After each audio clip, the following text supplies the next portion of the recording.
दरिद्र दुख हारिणी सदा विभूतिकारिणी वियोग शोक हारिणी भजामि विंध्यवासिनी। ओम दुम दुर्गाय नमः। आप सभी को मेरा नमस्कार। मैं अनमोल सिंह, कुरुम विद्यालय कक्षा 11वीं का छात्र, आप सभी का हमारे इस कार्यक्रम में सहयोग करने के लिए तहे दिल से शुक्रिया अदा करता हूं एवं हमारे इस कार्यक्रम में जितने भी सहयोगी हैं उन सभी का दिल से आभार व्यक्त करता हूं। तो जैसा कि हम सभी जानते हैं, आज नवरात्रि का 5वां दिवस है, जो कि माँ स्कंद माता को समर्पित है। माँ का यह रूप हमें करुणा भी है। इसके साथ साथ माँ की गोद में बैठे स्कंद अर्थात कार्तिकेय जी, जो कार्तिकेय जी हैं, जो कि यह दर्शाते हैं कि माता पालन पोषण के साथ साथ संरक्षण की भी देवी है। तो प्रोग्राम में आगे बढ़ते हुए मैं अपने को एंकर आयुष को बुलाना चाहूंगा कि वे आए और पंडित जी से राम कथा कहने का रिक्वेस्ट करें। Ayush, please take on the stage. जय श्री राम। भक्ति, शक्ति और साधना के इस पावन अवसर पर नवरात्रि के पंचम दिवस में आप सभी का हृदय से स्वागत है। आज का यह दिव्य अवसर हमें अपने जीवन को सही दिशा देने, मन को शांत करने और आत्मा को ऊंचाई देने का एक सुंदर माध्यम प्रदान करता है। कहते हैं कि राम कथा वह पावन सरिता है जिसमें डुबकी लगाने से जीवन के सारे संशय दूर हो जाते हैं और मन में नई ऊर्जा का संचार होता है। इसी आध्यात्मिक अनुभूति को प्राप्त करने के लिए मैं अत्यंत विनम्रता और श्रद्धा के साथ आमंत्रित करता हूं आदरणीय पंडित जी को। वे पधारें और अपने अमृतमय वचनों से हमें इस दिव्य राम कथा का रसपान कराएं। पंडित जी, कृपया मंच को सुशोभित करें। श्रीमन महागणाधिपतये नमः। श्री सरस्वती नमः। गुरुचरणों नमः। नमः परमहंसा स्वादित चरण चिन्मकरंदाय भक्त जनमानस निवासाय श्री रामचंद्राय लोकाभिरामं रणरंगधीरं राजीव नेत्रं रघुवंशनाथं कारुण्यरूपं करुणाकरन्तं श्रीरामचन्द्रं शरणं प्रपद्ये। मनोजवं मारुततुल्यवेगं जितेन्द्रियं बुद्धिमतां वरिष्ठं वातात्मजं वानरयूथमुख्यं श्रीरामदूतं शरणं प्रपद्ये। गंगातरङ्गरमणीयजटाकलापं गौरीनिरन्तरविभूषितवामुभागं नारायणप्रियमनङ्गमदापहारं वाराणसीपुरपतिं भज विश्वनाथं। सीतानाथसमारम्भां रामानन्दार्यमध्यमाम् अस्मदाचार्यपर्यन्तां वन्दे गुरुपरम्पराम्। वाञ्छाकल्पतरुभ्यश्च कृपा सिन्धुभ्येव च पतितानां पावनेभ्यो वैष्णवेभ्यो नमो नमः। मंगलभवनय मंगलहारी द्रवौ सुदशरथजिरविहारी जनक सुता जग जननी जानकी अतिशय प्रिय करुणा निधान की ताके युगपद कमल मनाओ जासु कृपा निर्मल मति पाओ। सिया राम मैं सब जग जानी करऊं प्रणाम जोरि जुग पानी। गिराय रथ जल बीच सम कहियत भिन्न न भिन्न बंदो सीता राम पद जिनहि परम प्रिय। जो चेतन कहाँ जड़ करई जड़ ही करई चैतन्य अस समर्थ रघुनायक ही भजे जीव ते धन्य। बोलिए राजा रामचंद्र भगवान की जय। श्री हनुमान जी महाराज की जय। श्री शंकर भगवान की जय। शिवाजी महाराज की जय। श्री सद्गुरुदेव भगवान की जय। सत्य सनातन धर्म की जय। ये नवरात्र मनीषा एवं श्री राम जन्मोत्सव के उपलक्ष्य में भगवान की पावन कथा जो आपके समक्ष चल रही है, आइए कथा के नियम के अनुसार 2-4 बार भगवान के पावन नाम का उच्चारण किया जाए, तत्पश्चात भगवान की चर्चा। श्री राम जय जय राम श्री श्री राम राम जय राम जय जय जय राम जय राम। श्री राम जय राम श्री श्री राम राम जय जय राम राम जय श्री राम। राम जय राम श्री श्री राम श्री जय राम जय राम राम जय जय जय जय राम राम। कौशल्या के प्यारे राम कौसल्या के कौशल्या के प्यारे प्यारे राम। राम दशरथ राज दुलारे राम दशरथ राज दशरथ राज दुलारे राम दुलारे राम। राम जय राम श्री श्री राम राम श्री राम राम जय जय राम जय जय राम जय राम। मंगल भवन मंगल हारी मंगल भवन अमंगल हारी द्रवहु सो दशरथ अजीर बिहारी द्रबहु सुदशरथ अजिर बिहारी श्री राम जय राम श्री राम राम जय जय राम राजा रामचंद्र भगवान की जय। जय। हमारे परम आदरणीय परम सम्मानीय डॉक्टर साहब जी और उपस्थित समस्त श्रोतावृंद, हमारे समक्ष जो उपस्थित हैं हमारे क्षेत्र के श्रोता जन, आप सभी का हार्दिक अभिनंदन एवं स्वागत। आइए हम आप भगवान की कथा में प्रवेश करें। जैसा कि आप सभी लोग जान रहे हैं कि इस समय हम भगवान की बाल लीला में प्रवेश किए हैं। भगवान की दिव्यतम बाल लीला है। और जब भगवान बाल लीला कर रहे थे, दशरथ के आंगन में घुटनों के बल चल रहे थे, तो गोस्वामी जी ने भगवान का परिचय दिया ब्रह्म के रूप में। कोई भी लीला जब भगवान करते हैं तो तुलसीदास जी प्रसंग के आदि में या अंत में भगवान पूर्ण ब्रह्म है जो लीला कर रहे हैं, साधारण मनुष्य नहीं है, इसका परिचय गोस्वामी जरूर दे देते हैं। जो लोग बारीकी से रामायण पढ़ते हैं जान जाएंगे, जब भगवान बाल लीला कर रहे थे अवध में, तब गोस्वामी जी ने एक परिचय दिया राम जी का। बोले कौन है खेल रहे दशरथ के आगे में, आप जानते हो? बोले मन क्रम वचन अगोचर जोई, और दशरथ अजिर बिचर प्रभु सोई। जो मन से, बुद्धि से, मन बुद्धि विवेक से जो अगोचर है, पकड़ में आने वाले नहीं है, मन क्रम वचन अगोचर जोई, और दशरथ अजिर बिचर प्रभु सोई। और एक चौपाई इसकी आगे भी गोस्वामी जी ने लिख दिया, बोले जिन कर मन इंसन नहीं राता, और तेजन वंचित किए विधाता।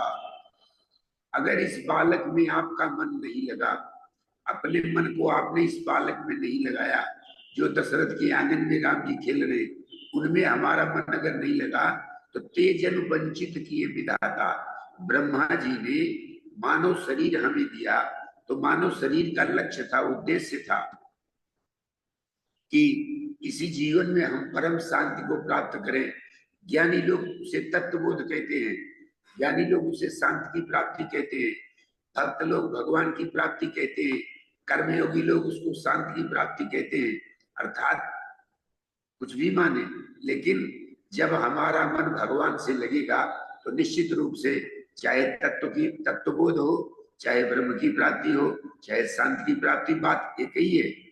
जैसे सारी नदियां समुद्र में जाकर के मिलती हैं, जितनी नदियां हैं सब समुद्र में जाकर के मिलती हैं, उसी प्रकार से जितने प्रकार के साधन हैं सब अंततो गत्वा भगवान में ही जाकर के।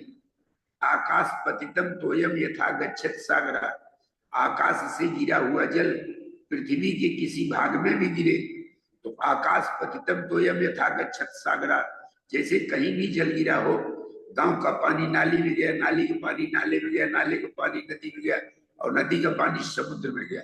समुद्र में पहुंचने के बाद पानी का बहना बंद हो गया। ठीक उसी प्रकार से हमारा मानव जीवन जो प्रभु कृपा से मिला है, इसका उद्देश्य भी है कि हम केन केन प्रकारेण तीन मार्ग जो गीता में भगवान ने बताए, कर्म योग, ज्ञान योग और भक्ति योग। जिसको जो पसंद हो उसी रास्ते से चले, लेकिन सारे रास्ते जा रहे हैं वहीं पर भगवान के पास। तो भगवान का नामकरण संस्कार कराया। वशिष्ठ जी को बुला करके दशरथ जी ने कहा नामकरण संस्कार, क्योंकि हमारे यहाँ सनातन धर्म में 16 संस्कार हैं, तो 16 संस्कार में नामकरण संस्कार भी एक संस्कार है। और ये संस्कार जो है हमारे बुजुर्ग लोग रखते थे, और या तो गुरुजन लोग रखते थे। और जब गुरुजन लोग, पुराने लोग, विचारवान लोग नाम रखते थे तो निश्चित है नाम को भी भगवान से जोड़ते थे। जैसे कल चर्चा चल रही थी, हमारे डॉक्टर साहब का नाम बलराम है, तो नाम रखने वाले ने भी तो कहीं ना कहीं राम को पकड़ के रखा है, तभी तो बलराम, बल के साथ राम को जोड़ दिया, बलराम का नाम रख दिया। ये सारे पुराने लोग जो थे, ये पुराना चिंतन जो था, पुरानी विचारधारा जो थी, यही थी कहीं ना कहीं हम भगवान से जुड़ करके चले। और गोस्वामी जी कह रहे कि ये भगवान कौन है? मन क्रम वचन अगोचर जोई, दशरथ अजीर विचर प्रभु सोई, जिन कर मन इन सन नहीं राता, तेज अनुवंचित किए विधाता। ब्रह्मा जी ने उनको वास्तविक लाभ पाने से मानो मना कर दिया, जिसने अपने मन को नहीं लगाया। तो वशिष्ठ जी नामकरण संस्कार करते हैं, तो सबसे पहले राम जी का नाम रखते हैं। करे जो आनंद सिंधु सुख राशि, और सी करते त्रैलोक सुपासी। भगवान श्री राम कौन है?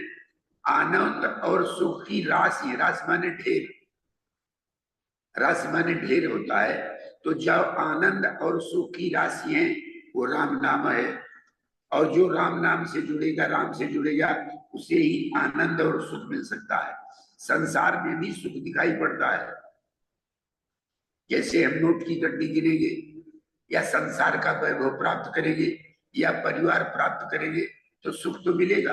लेकिन गीता पढ़िए, गीता में भगवान कह रहे हैं ये जो सुख दिखाई पड़ रहा है लौकिक और भौतिक सुख है, इस सुख के बाद दुख भी आएगा। जैसे दिन के बाद रात का आना अनिवार्य है, दुनिया की कोई शक्ति रोक नहीं सकती। जैसे दिन के बाद रात का आना अनिवार्य है, उसी प्रकार से भौतिक सुख के साथ में दुख जुड़ा हुआ है। अगर सुख आएगा तो दुख भी आएगा। लेकिन भगवान श्री कृष्ण गीता में कहते हैं, अर्जुन तुम मुझसे जुड़ोगे तो शाश्वत शांति निगच्छति। हे अर्जुन, मैं तुम्हें शाश्वत शांति दूंगा, जिसे अखंड शांति कहते हैं। वो अखंड शांति संसार का सुख नहीं दे सकता। भगवान से जुड़ने पर ही जीव को अखंड शांति, अखंड सुख, अखंड आनंद मिल सकता है। संसार का सुख अखंड नहीं है, क्षणिक है। तो भाई वशिष्ठ जी ने कहा जो आनंद सिंधु सुख राशि, सीकर ते त्रैलोक सुपासी। सीकर माने जल में सीख को डुबो करके और आप छिड़क दीजिए तो उसमें जितना जल निकल के पड़ेगा उसी को सीकर कहते हैं। यानी एक बूंद का जो 100वां भाग उसे सीकर कहते हैं। इसलिए जब रावण ने हनुमान जी से पूछा कि तुमने हमारा भाग उजाड़ दिया और तुमने जो कुछ कांड किया है किसके बल पर किया, तो हनुमान जी ने रावण से यही कहा कि जिसका बल तुम्हारे पास है उसी का बल हमारे पास भी है। केवल अंतर इतना है, केवल अंतर इतना है कि तुमको एक बूंद कृपा मिली है भगवान की, जाके बल लवलेश दे तुम जीते हो चराचर जाए, सारे विश्व पर तुमने विजय कर लिया। केवल एक बूंद कृपा तुम्हें मिली है। और हमारी तो लाइन ही राम जी से जुड़ी हुई है। दासो हम कौशलेंद्र से, हम तो कौशलेंद्र राम के दास हैं, तो हमारी तो पावर लाइन भी वही से जुड़ी हुई है।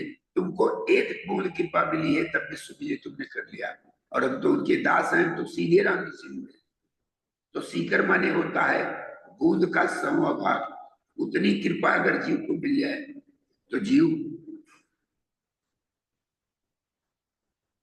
कृतज्ञता का बोध करता है। अर्थात वशिष्ठ जी ने कहा जो आनंद सिंधु सुख राशि, सीकर ते त्रैलोक सुपासी, सो सुखधाम राम यस नामा, अखिल लोकदायक विश्रामा और लक्षण धाम राम प्रिय सकल जगत आधार गुरु वशिष्ठ ते इलाका लक्ष्मण नाम उदार और विश्व भरण पोषण कर जोई ताकर नाम भरते सोई। अपने चरित्र के माध्यम से सारे विश्व का जो भरण पोषण कर देते हैं। वास्तव में हमारे यहाँ भरत चरित्र की महान विशेषता है। रामचरितमानस में 5 चरित्र हैं। राम जी का चरित्र तो है ये रामचरितमानस यही नामा। हनुमान जी का चरित्र है पवन तनय के चरित्र सुहाए। भगवान शंकर का चरित्र है सुनो उमा चरित्र है और शिव जी का चरित्र है और सबसे 5वां है भरत चरित्र। भरत चरित्र कर नेम तुलसी जो सादर सुहे सिय राम पद प्रेम अवसुहे भवरस मृत। तो चारों भाइयों का और जाके सुमिरन तेरी पुनासा नाम शत्रुघ्न वेद प्रकाशा। इन चारों भाइयों का नामकरण संस्कार वशिष्ठ जी ने किया और भगवान का नामकरण संस्कार हो गया।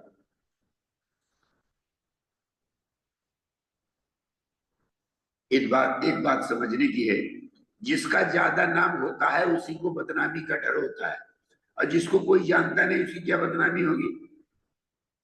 अभी तक हमारे भगवान का कोई नाम नहीं था, कोई रूप नहीं था।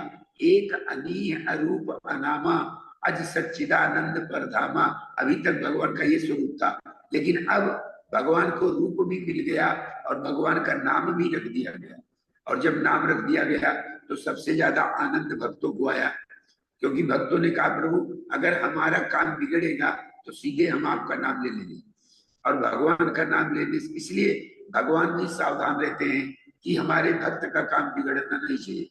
जैसे कबीरदास जी की भक्ति जब बहुत बढ़ी तो कुछ खल मंडली के लोग कबीरदास जी का अपमान करने के लिए चारों तरफ निमंत्रण दे दिया। कबीरदास जी के यहाँ भंडारा है, भक्तमाल में कथा लिखी है। तो खल मंडली के लोगों ने अपमानित करने के लिए चारों तरफ सूचना दे दिया कबीरदास जी के यहाँ भंडारा है, और कबीरदास जी को पता भी नहीं था। और भंडारा खाने वाले लोग जब पहुंचे कबीरदास जी के आश्रम पर, बोले बाबा जी भंडारा कहाँ है? बोले भैया यहाँ तो कोई भंडारा नहीं है। तो उन लोगों ने कहा भाई आपकी पर्ची मिली है, देखो ये भंडारे की पर्ची मिली, कबीरदास जी का भंडारा है। तो कबीरदास जी समझ गए खल मंडली के लोगों ने कांड कर दिया। खल मंडली के लोग भी तो हमेशा हर जगह रहते हैं, तो इन्होंने कांड कर दिया। कबीरदास जी अपना कमंडल लिए और आश्रम के पीछे झाड़ झंखाड़ था, जाकर के छुप गए और भगवान से रो करके प्रार्थना करने, रो करके भगवान से ही प्रार्थना कर रहे हैं, हे प्रभु अब तो हमारी प्रतिष्ठा और हमारी इज्जत आपके हाथ में, अगर आप संभालोगे तभी संभलेगा। क्योंकि आप गीता में रामायण में वचन देते हैं अनन्याश्चिंते तो मामे जना परिपास्ते तेषां नित्याभियुक्तानां योगक्षेमं वहाम्यहम्। ये तो गीता में भगवान ने वचन दिया और इसी का अनुवाद गोस्वामी जी ने रामायण में किया। नारद जी से राम जी कह रहे हैं, बोले सुनु मुनि तो ही कहूं सहरोसा भजे जे मोहित जी सकल भरोसा करऊं सदा तिनकी रखवारी जीवी बालक राखे महतारी। जैसे बालक की रक्षा मां करती है ऐसे मैं अपने भक्त की रक्षा करता हूं। भगवान ने वचन दिया। कबीरदास जी ने रो करके भगवान से प्रार्थना किया कि प्रभु दीन दयाल सुने जब से तब से मन में कछु ऐसी बसी है, तेरो कहा है कि जाऊं कहाँ अब तेरे ही नाम की पेट कसी है। अयो मुरारी पुकारी कहूं अब मेरी हंसी नहीं तेरी हंसी है। पुकार करके कह रहे कि हे प्रभु हमारी हंसी नहीं होगी आपकी हंसी होगी, क्योंकि दुनिया कहती है हम भगवान के भक्त हैं और अगर काम बिगड़ेगा तो आपका नाम बदनाम होगा, नाम हर हाल में बदनाम तुम्हारा होगा। इस प्रकार से जब कबीरदास जी ने प्रार्थना किया तो भक्तमाल में लिखा है कि भगवान श्री कृष्ण ने अपनी सारी पटरानियों को लेकर के आ गए और श्री पत्नी माया तब प्रेरी सुनो कठिन करनी हर केरी भगवान की करनी है। जो असंभव को संभव और संभव को असंभव कर दे वही भगवान है, उन्हीं को भगवान कहते हैं। जो असंभव को संभव और संभव को असंभव कर दे वही भगवान है। अरे भाई, भगवान के 6 लक्षण शास्त्र में बताए गए हैं। उत्पत्तिम प्रलयम च भूतानाम गतम गतिम ज्ञात विद्याम अविद्याम च। अर्थात उत्पत्ति का मतलब सारी सृष्टि की जो उत्पत्ति करते हैं। और यद्यपि अब तो कलयुग में कुछ लोग भगवान बने घूम रहे हैं, लेकिन उनसे कह दिया जाए कि तुम अपने 5 उंगली हमारे भगवान ने बनाए, उसी के बगल में 1 उंगली आप निकाल दो, हम भी भगवान आपको मान लेंगे। अगर आप भगवान हैं तो इतना तो कीजिए, 1 उंगली बना दीजिए। तो चाहे जितने भगवान घूम रहे हो और विज्ञान भी चाहे जितनी ऊंचाई प्राप्त कर ले, लेकिन जो भगवान की क्रियाकलाप है वहां तक तो कोई पहुंच नहीं सकता। इसलिए असंभव को संभव और संभव को असंभव बनाना ये हमारे भगवान का ही काम। सारी पटरानियों को लेकर के श्री कृष्ण भगवान आए, भंडारा शुरू हो गया और भंडारा खा खा के लोग बगल से जा रहे थे। जहां कबीरदास जी छुप करके बैठे थे उधर से लोग जा रहे थे और सभी लोग प्रशंसा कर रहे थे, वाह भाई क्या बढ़िया खीर बनवाया कबीरदास जी ने, कमाल कर दिया। और कबीरदास जी सोच रहे कि हम तो यहाँ बैठे, ये भंडारा कौन कर रहा। और सायंकाल को जब 5 बजे तो कबीरदास जी के मन में आया, चले देखे जरा। और कबीरदास जी जब गए तो भगवान श्री कृष्ण पत्तल परोस रहे थे। राजसू यज्ञ हुआ था महाभारत में जो युधिष्ठिर ने किया था, उसी युधिष्ठिर के यज्ञ में भी भगवान श्री कृष्ण ने पत्तल उठाने का काम किया था। हमारे भगवान भक्त पर जब कृपा करते हैं तो इस प्रकार से करते हैं। पत्तल उठाने का काम श्री कृष्ण ने किया। राजसू यज्ञ किया था युधिष्ठिर ने, जिसमें दुर्योधन को खजांची बनाया था कि जिसे ईर्ष्या के मारे ज्यादा धन देता रहेगा, तो उसमें पत्तल उठाने का काम श्री कृष्ण ने किया था।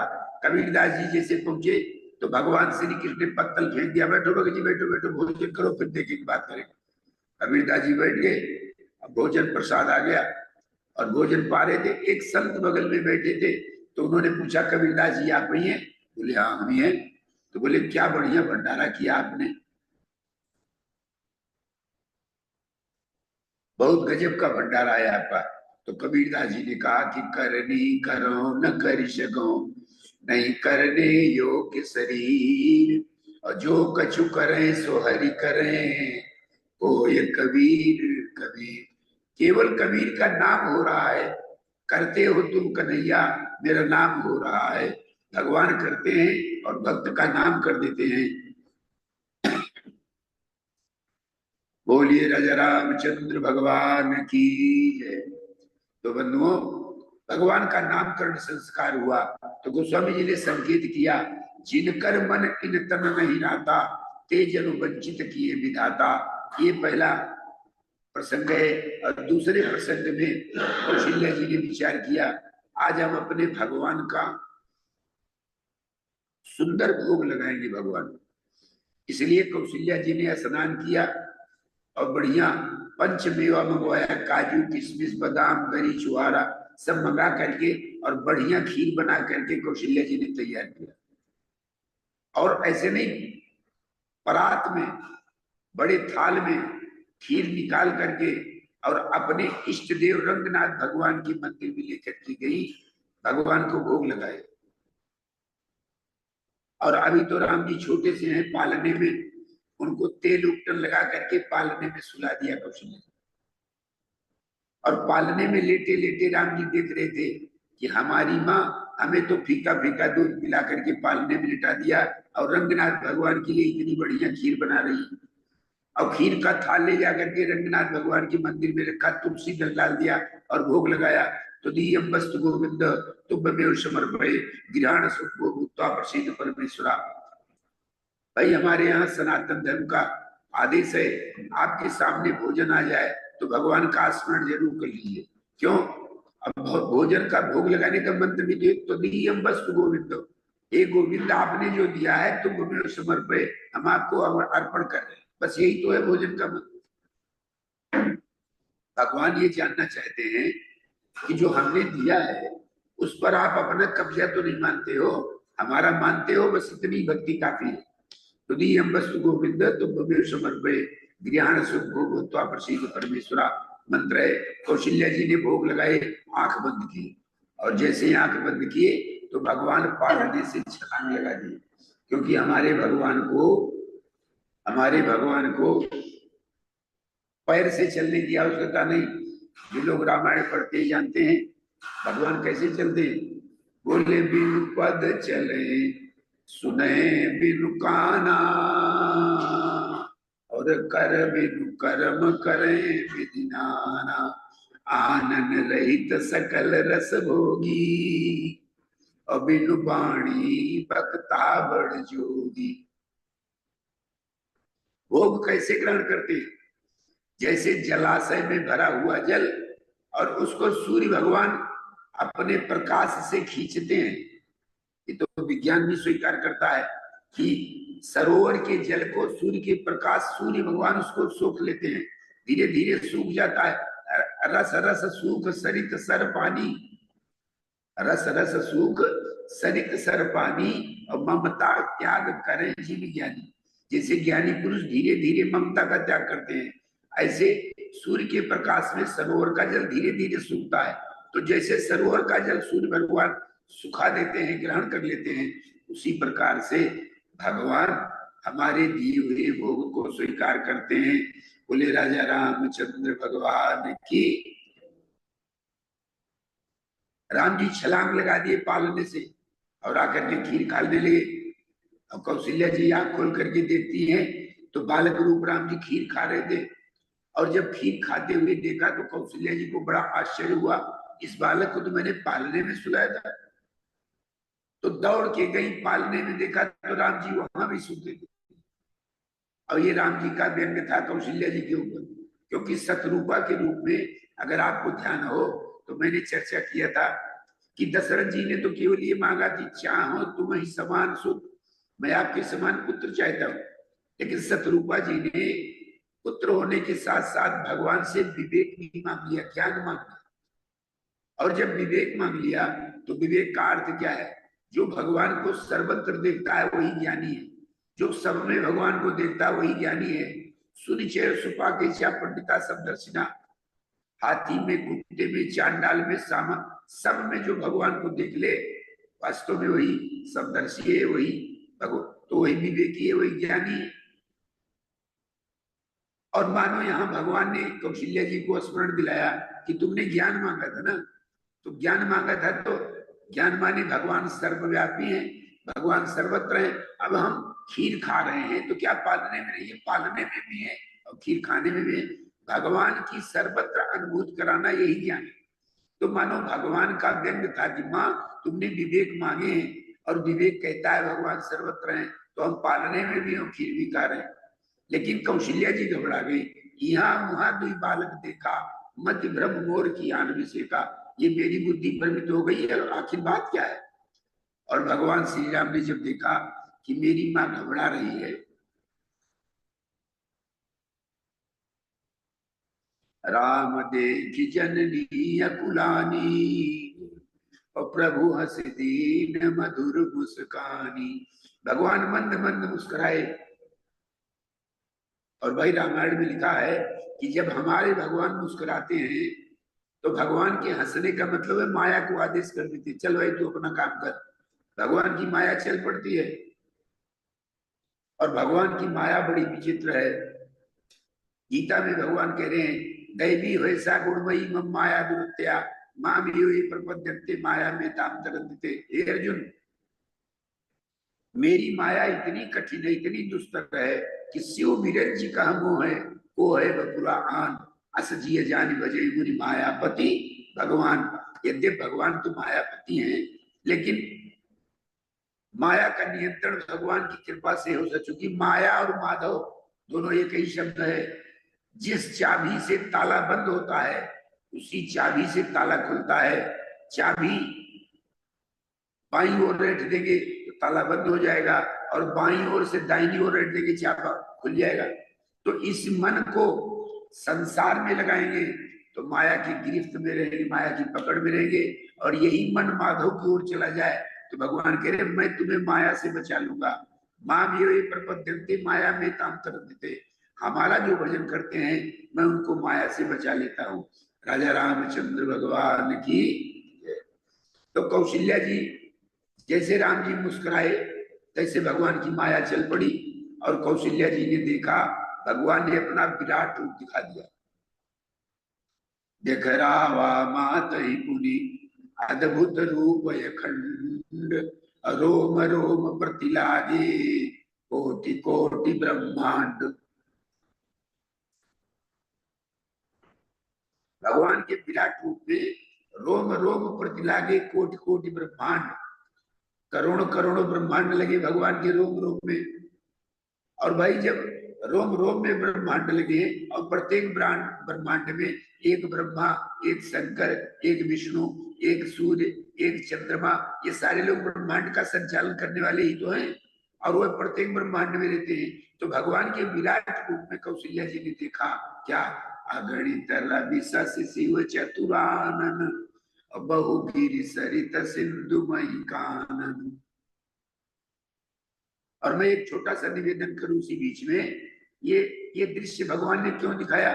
क्योंकि एक दिन पहले भगवान श्री राम ने कौशल्या जी से कहा, मां मैं तो चंद्रमा लूंगा, कबहू ससियानन मांगी हरे, कबहू प्रतिबिंब निहारी डरे, मैं तो चंद्रमा लूंगा। तो कौशल्या जी ने प्लास्टिक का चंद्रमा मंगा करके राम जी के हाथ में दे दिया, ये लो चंद्रमा। पर राम जी ने चंद्रमा फेंक दिया, बोले ये वाला चंद्रमा नहीं चाहिए। तो कौशल्या जी ने पूछा फिर, बोले ऊपर वाला चंद्रमा चाहिए जो ऊपर दिखाई पड़ रहा है। तो कौशल्या जी ने कहा, बेटा ऊपर का चंद्रमा नीचे नहीं आता। एक संत ने लिखा, एक छंद लिखा है, ध्यान से सुने आप लोग। संत ने लिखा है, कौशल्या से बोले ऋषाय बाल राम आज, कि चंद्रमा ही लूंगा ऐसे बैन जो उचारे हैं। कौशल्या से बोले ऋषाय बाल राम आज, कि चंद्रमा ही लूंगा ऐसे बैन जो उचारे हैं। तो बोली कौशल्या चंद्र मिलना है कठिन काम, क्योंकि सूर्य और चंद्र आकाश के सितारे हैं। कौशल्या जी राम जी को समझा रही है, बेटा अरे सूर्य और चंद्रमा ये आकाश के तारे हैं, ये नीचे नहीं आते, इनका मिलना बड़ा कठिन है। तो बोले श्री राम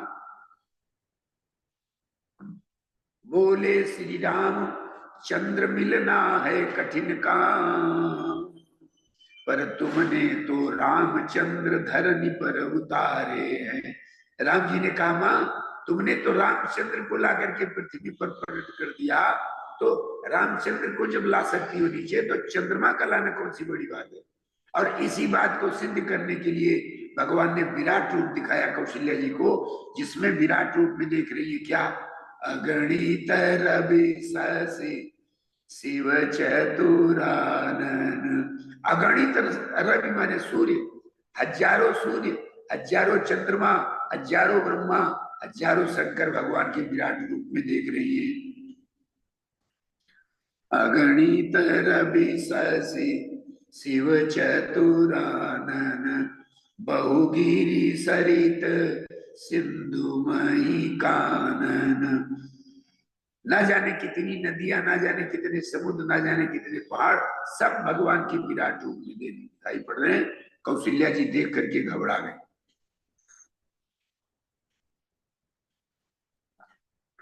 यही विराट रूप अर्जुन को भगवान श्री कृष्ण ने गीता के 11वें अध्याय में दिखाया। और अर्जुन से जब पूछा, अर्जुन देखना जरा मैं कैसे लग रहा हूँ, वायु रमो अग्नि वरुणा शशांका प्रजापति स्तंभ पितामहस्य पितास्य लोकस्य चराचरस्य तुमस्य पूज्यस्य गुरु गरीयान ना तत्समोयभ्यधिका कुतन्य लोकत्रये प्रतिप्रभावो। हे कृष्ण, इस समय मुझे ऐसा लग रहा है आपके समान दूसरा संसार में कोई नहीं है, लेकिन आप तो अपना परिचय दीजिए, आप कौन है। तो भगवान ने जो परिचय दिया गीता जी में विराट रूप दिखाने के बाद भगवान करे, कालोस्मि लोकक्षय प्रवृद्धो। हे अर्जुन, मैं काल को भी नियंत्रित करने वाला महाकाल हूं, जो मैं आपके सामने खड़ा हूं, मैं महाकाल हूं। और एक गजब की बात भगवान ने कहा, अर्जुन सुनो, जो तुम सोच रहे हो कि द्रोणाचार्य, भीष्म पितामह ये तुम्हारे मारने से मरेंगे, तुम्हारे मारने से नहीं मरेंगे। अर्जुन को विराट रूप में भगवान ने दिखाया, जितने कौरव दल के योद्धा थे सब मरे पड़े थे। द्रोणम च भीष्मम जयद्रथमम च कर्णं तथान्यानपि योधवीरान् मया हतस्त्वं जहिमावतिष्ठ युद्धस्य जेतासि रणेन सपत्नान्। भगवान करे अर्जुन, हमारे संकल्प में कौरव दल के योद्धा लोग सब मर चुके हैं, हमारे संकल्प में मर चुके हैं। तो अर्जुन ने कहा, जब मर चुके हैं तो आप युद्ध क्यों करा रहे? बोले, ये हमारे संकल्प में मरे हैं, तुम जब सामने देखोगे तो खड़े मिलेंगे तुमको। और इसलिए मैं कह रहा हूं, तुम्हें युद्ध करना नहीं है, निमित्त मात्र बहु सभ्य साचित, केवल तुम धनुष बाण लेकर के घूमते रहो, युद्ध तो हो चुका है। और यही सर्वांगीण सत्य है, इंटरनेशनल ट्रूथ जिसको कहते हैं, सर्वांगीण सत्य यही है कि भगवान ही सब कुछ करते हैं, जो कुछ करते हैं सब ईश्वर ही करते हैं, परमात्मा ही करते हैं। तो बंधुओं, कौशल्या जी ने विराट रूप देखा तो घबरा गई, अति सभी जोरे कर ठाड़ी, हाथ जोड़ करके खड़ी हुई। एक लाइन हमारे स्वामी राम भद्राचार्य जी महाराज चित्रकूट तुलसी पीठाधीश्वर लिखते हैं, इसी प्रसंग पर एक लाइन आप लोग सुनिए। कौशल्या जी हाथ जोड़ करके राम जी से कह रही है, राघव करना क्षमा मैंने जाना नहीं, राघव करना क्षमा मैंने जाना नहीं, राघव करना क्षमा।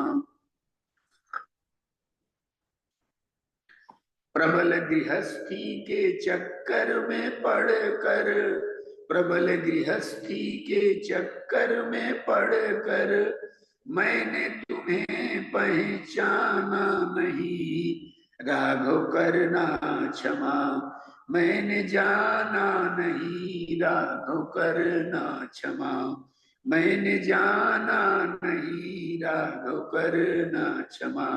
श्रवण न कथा सुनी प्रभु तेरी, श्रवण न कथा सुनी प्रभु तेरी, रसना से हरि गुण बखाना नहीं, राघव करना क्षमा मैंने जाना नहीं, राघव करना क्षमा मैंने जाना नहीं। गिरधर माँ का प्रेम जानी के, गिरधर माँ का प्रेम जानी के, माता का नाता भुलाना नहीं, राघव करना क्षमा मैंने जाना नहीं, राघव करना क्षमा। कौशल्या जी राम जी से क्षमा मांग रही हैं कि हे राघव मुझे क्षमा कर दो। तो राम जी ने भी कौशल्या जी से एक वचन लिया,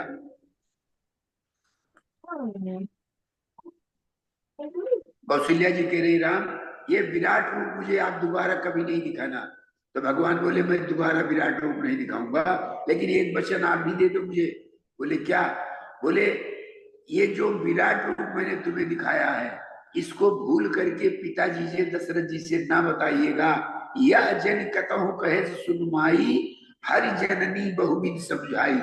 भगवान श्री राम ने अपनी माँ कौशल्या को समझाया कि हे माता जी, ये जो विराट रूप मैंने तुम्हें दिखाया है, ये विराट रूप की चर्चा आप पिताजी से ना कीजिएगा, दशरथ जी से ना कीजिए। क्यों? क्योंकि उन्होंने भक्ति का वरदान मांगा है, वो केवल भक्ति का सुख लेना चाहते हैं। आपने ज्ञान भी मांगा, आपने विवेक भी मांगा, तो मैंने आपको भक्ति और ज्ञान दोनों सुख दे रहा हूँ। भक्ति का सुख मैं आपकी गोदी में खेल रहा हूँ, और विवेक का ज्ञान का सुख यह है कि मेरे विराट स्वरूप को आप देख लीजिए, पहचान लीजिए कि मैं केवल आपका बालक ही नहीं हूं, मैं परात्पर ब्रह्म परमात्मा भी हूं। और दशरथ जी को भी भगवान ने विवेक दिया। जो लोग बारीकी से रामायण पढ़ते जानते होंगे, लंका कांड का युद्ध समाप्त हुआ, भगवान श्री राम अयोध्या चलने के लिए तैयार थे, उसी समय में दशरथ जी आ गए लंका। यही अवसर दशरथ तहां आए, और जैसे दशरथ जी लंका में आए तो राम जी को देख करके फिर रोना शुरू किया। सारा जीवन रोते रहे राम जी के लिए, तो फिर रोना शुरू किया।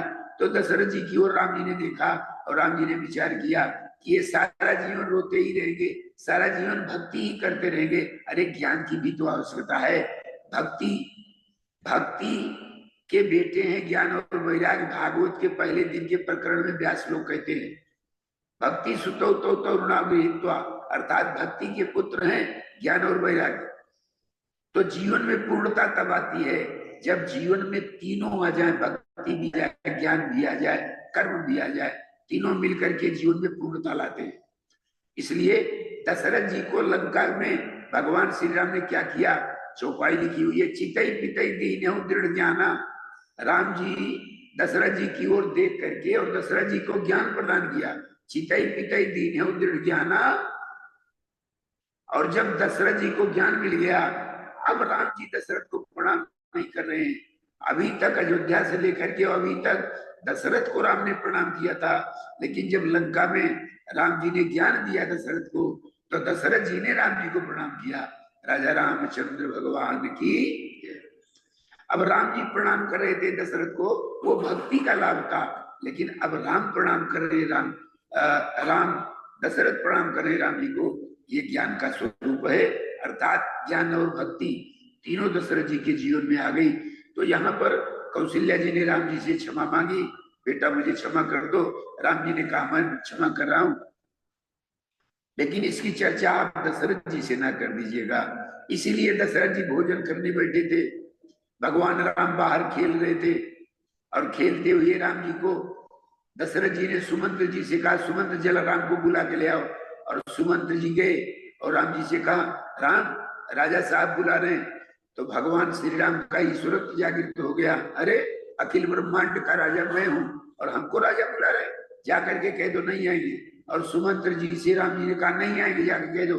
तो सुमंत्र जी ने आकर के दशरथ जी से कहा महाराज वो तो कह रहे हम नहीं आएंगे।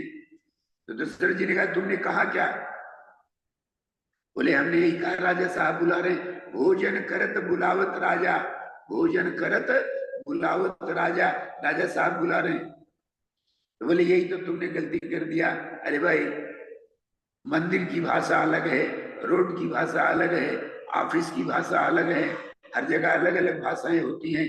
अरे भगवान के सामने तो सही भाषा बोलो, टेढ़ी मेढ़ी भाषा नहीं बोलनी चाहिए। अर्थात तुमने राजा शब्द का प्रयोग क्यों किया भगवान के सामने? तुमको कहना चाहिए था पिताजी बुला रहे हैं। अगर सुमंत्र जी कहे होते पिताजी बुला रहे हैं तो राम जी दौड़े दौड़े आ जाते, लेकिन चूंकि कह दिया राजा साहब बुला रहे हैं तो राम जी ने कह दिया जाके कह दो नहीं आओ तो कति बाल समाजा, नहीं आएंगे। और तब दशरथ ने कौशल्या जी की ओर देखा, कौशल्या जी राम जी को पकड़ने के लिए दौड़ी और राम जी धीरे धीरे भगे। भगवान शंकर ने झांकी बना दिया,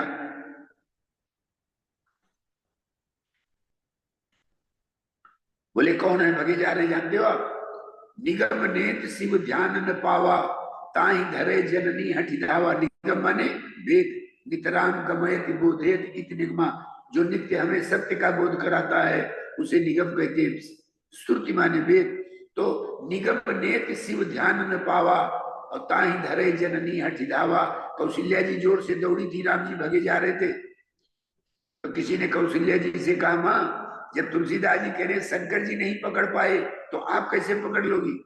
कौशल्या ने कहा भी यहीं से देखो मैं पकड़ के दिखाऊंगी।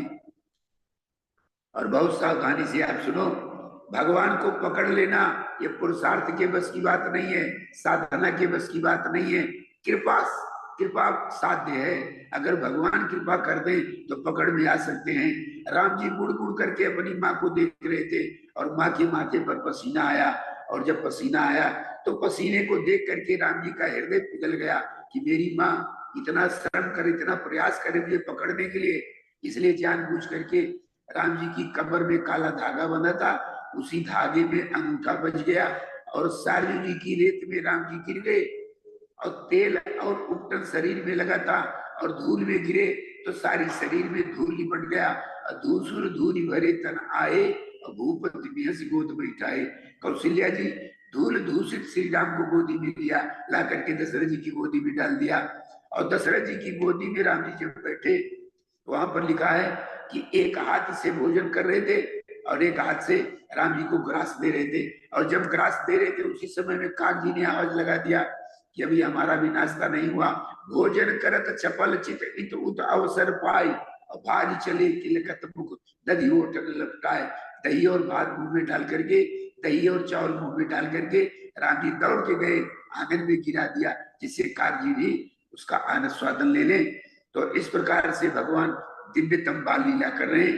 गोस्वामी जी कहते हैं भगवान में मन को लगाना सबसे कठिन काम है। संसार में मन को लगाना नहीं पड़ता और भगवान में मन लगाने से भी नहीं लगता। तो इस लीला को पढ़ने से, सुनने से, साधारण रूप से, क्योंकि लयनम लयात इत लीला, जो मन को लीन कर देती है उसी को लीला कहते हैं। और इसीलिए भगवान लीला कर रहे हैं और लीला के माध्यम से अपने सभी भक्तों को सुख दे रहे हैं। अगली चर्चा कल आपके समक्ष रखेंगे। 2 बार भगवान का नाम। श्री राम जय राम, जय जय राम। श्री राम श्री राम जय राम, जय जय राम। राम श्री राम जय राम, जय जय जय जय राम। राम। श्री राम जय राम, जय जय राम। श्री राम जय राम, जय जय राम। श्री श्री राम राम जय जय राम। राम, जय जय राम। राजा रामचंद्र भगवान की जय। जय।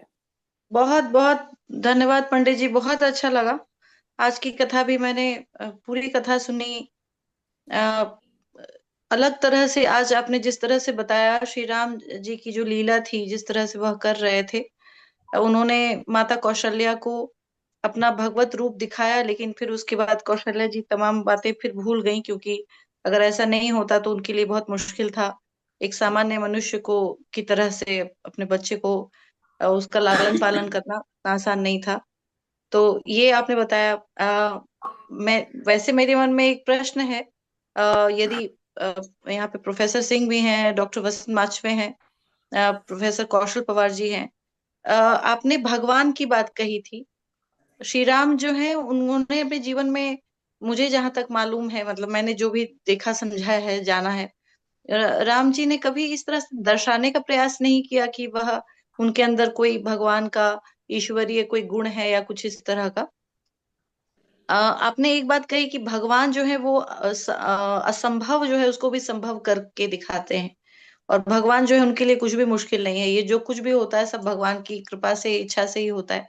भगवान यदि चाहेंगे तभी भक्त उनको पा सकते हैं या पकड़ सकते हैं, जिस तरह से आपने कहा था। मैंने एक जगह पे पढ़ा था कि भगवान भक्त के अधीन होते हैं।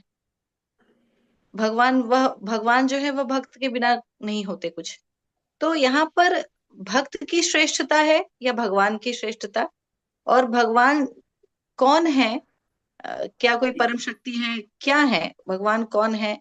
यह मैं जानना चाहती हूँ। मेरा ये एक छोटा सा प्रश्न है। तो यदि पंडित जी यदि उत्तर देना चाहे पहले। यदि हमारे प्रोफेसर डॉक्टर सिंह साहब, उत्तर देना चाहते हैं हमारे तो डॉक्टर उसके साथ साहब, मैं एक ऐड कर दूंगी क्वेश्चन। जी जी डॉक्टर साहब बताएंगे। जी जी जी पंडित जी।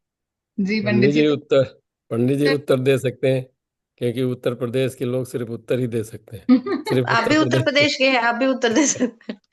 सर तो मैं एक क्वेश्चन और थोड़ा सा जोड़ देती हूँ इसी के अंदर, शायद क्योंकि आप जब कहेंगे तो वो लंबी बात सबको कवर कर लेंगे। पंडित जी ने पंजाबी लोग सिर्फ पूछते रहते हैं। सर वो ये बात है कि यहाँ पर क्योंकि स्टूडेंट्स हैं, हम लोग फिलोसफी के फैकल्टी के साथ भी मिलके काम करते हैं, तो ये हमारे लिए तो टर्म्स थोड़ा सा हमें फिर भी समझ आ जाती है। पर पंडित जी ने अपनी कथा के दौरान एक शब्द कहा था, माया का प्रपंच। तो ये टर्म को हम कैसे डिफाइन कर सकते हैं बच्चों के हिसाब, बच्चों के समझ के हिसाब से? पंडित जी इसका इंतजार करते हैं, क्यों बोले थे माया एक उन्होंने अच्छे से दिखाया कि पंडित जी ने बोला था ना कि भगवान जब पैदा हुए उसके बाद उन्होंने मुस्काए तो फिर माया शुरू हो गई। उसका हम्म। प्रपंच क्या है, इसका भी मतलब वो बता सकता है। जी पंडित जी, आप कहना चाहेंगे कुछ इसमें? भाई हम तो जो है शास्त्र में जो बात समझ में आती है कि भौतिक प्रपंच माया के द्वारा ही भगवान भौतिक प्रपंच की रचना करते हैं, और माया से परे जीव तभी हो सकता है जब भगवत कृपा हो। भगवान की कृपा। उसमें जी हमारे खड विकार हैं, हमारे अंदर में ही खड विकार हैं, तन्मात्राएं हैं। तो जो ये सब माया का ही प्रपंच है, संसार सृष्टि। सही कहा पंडित जी ने, बहुत सही कहा ये बात। इसमें क्या है कि पंच प्रपंच, पंच मतलब पंच महाभूत, और उसकी पंडित जी ने भी कहा कि तन्मात्राएं उनका सोर्स हैं। तो ये जैसे हम विद्यार्थी हैं यहाँ पे हमारे साथ जुड़े हुए हैं, वैसे तो हम क्लास में जो भी पढ़ते हैं केमिस्ट्री, फिजिक्स, बायोलॉजी, सोशियोलॉजी, वो सब ठीक है, लेकिन उसको किसी कॉन्टेक्स्ट में रखना, ये यहाँ पे जो कहानियां हैं इनके माध्यम से हम समझ सकते हैं। क्योंकि कहानियों का मतलब यहाँ पे आचरण से है, कहानियों का मतलब मन गढ़ंत नहीं है। तो जो अनुजा का सवाल था कि भक्त बड़ा कि भगवान, क्योंकि हम लोग यहाँ पे छोटी चीजें नहीं, यहाँ पे हम ब्रह्मास्मि, हर व्यक्ति के अंदर ब्रह्म है। तो जब भक्त के वो विचार उजागर होने लगते हैं तो भगवान उनके बस में हो जाते हैं। अगर वो सिर्फ, वो मैं अक्सर बताता हूँ कि अगर आपको कुछ खाना है तो रेसिपी पढ़ते रहेंगे तो कुछ नहीं मिलने वाला। तो फिर कोई ना कोई बेचेगा आपको, कोई भगवान बन के कुछ न कुछ बेचेगा। आपको आता नहीं है बनाना, आप तो सिर्फ पढ़ रहे हो, तो भूख मिटेगी नहीं। तो भक्त को उसका आचरण करना पड़ेगा। जब वो भाव उसके अंदर आ जाएगा तो भगवान स्वतः ही उसके बस में हो जाते हैं। अब पंडित जी का एक बहुत अच्छी बात इन्होंने बताया कि वैसे ये तो कहानी में बता रहे हैं कि माता को भगवान राम ने अपना पूरा रूप दिखाया। इसलिए नहीं कि उन्होंने दिखाया, माता ही देख सकती है, पिता नहीं देख सकते। क्योंकि ये माताओं का, ये आज ये हम लोग नवरात्रि की बात कर रहे हैं ना, ये माताओं के गुण हैं। अब हम ये आप जैसे आपने कहा कि भक्त के बस में भगवान होते हैं, कि भक्त भगवान के बस में होता है, उसी तरह से ये भी है कि माताएं अपने उन गुणों का उजागर करेंगी या कि नहीं करेंगी। अगर नहीं करेंगी तो इधर उधर घूमती रहेंगी, उनको कोई मतलब, अगर मैं प्रोफेसर हूँ केमिस्ट्री का और मैं घटिया किस्म की बातें करता रहूं सबके, कोई केमिकल है, कोई पत्ता है, कोई ये है, कोई रंग है कुछ, तो हम उसी तरह की जाने जाएंगे। लेकिन अगर मैं प्रोफेसर हूँ केमिस्ट्री का और केमिस्ट्री की बातें, गूढ़ बातों को सबके समक्ष रखूंगा, तो लोग उसका आदर करेंगे, उससे समझेंगे, और मेरा भी आदर करेंगे। ये सोचेंगे कि हाँ, ये इनके पास ये ज्ञान है, इस ज्ञान को वो साझा कर रहे हैं। तो हमारी समस्या, मतलब आई होप अनुजा आपको समझ में आ रही भक्त और भगवान की बात। और दूसरा कि जो ये माताओं का रूप है, इसको मैं कई बार बोल चुका हूँ। मतलब हर व्यक्ति एक माता का ही पुत्र होता अल्टीमेटली। तो मतलब आता तो सीड पिता से है, और उसकी भी थ्योरी बन रही है, फिजिक्स की थ्योरी बनी हुई है, उसमें हम समझ सकते हैं। लेकिन अल्टीमेटली तो माता ही सब कुछ देती है, और माता को वो कौशल्या ही देख सकती थी। पंडित जी ने कहा ना, उन्होंने बोला कि भगवान ने उनको बोला कि उनके पिता को बताइएगा भी नहीं। क्यों? बताती तो क्या बुरा हो जाता, उनको भी समझ में नहीं नहीं, उनको समझ में ही नहीं आएगा। पिता को ये बात समझ में नहीं आती है, ये बात सिर्फ माताओं को समझ में आती है। और माताओं का कर्तव्य होता है कि पिता को उस उन बातों को बताएं जो कि पिता को समझ में आएगा और पिता के लिए कर्मणीय होगा।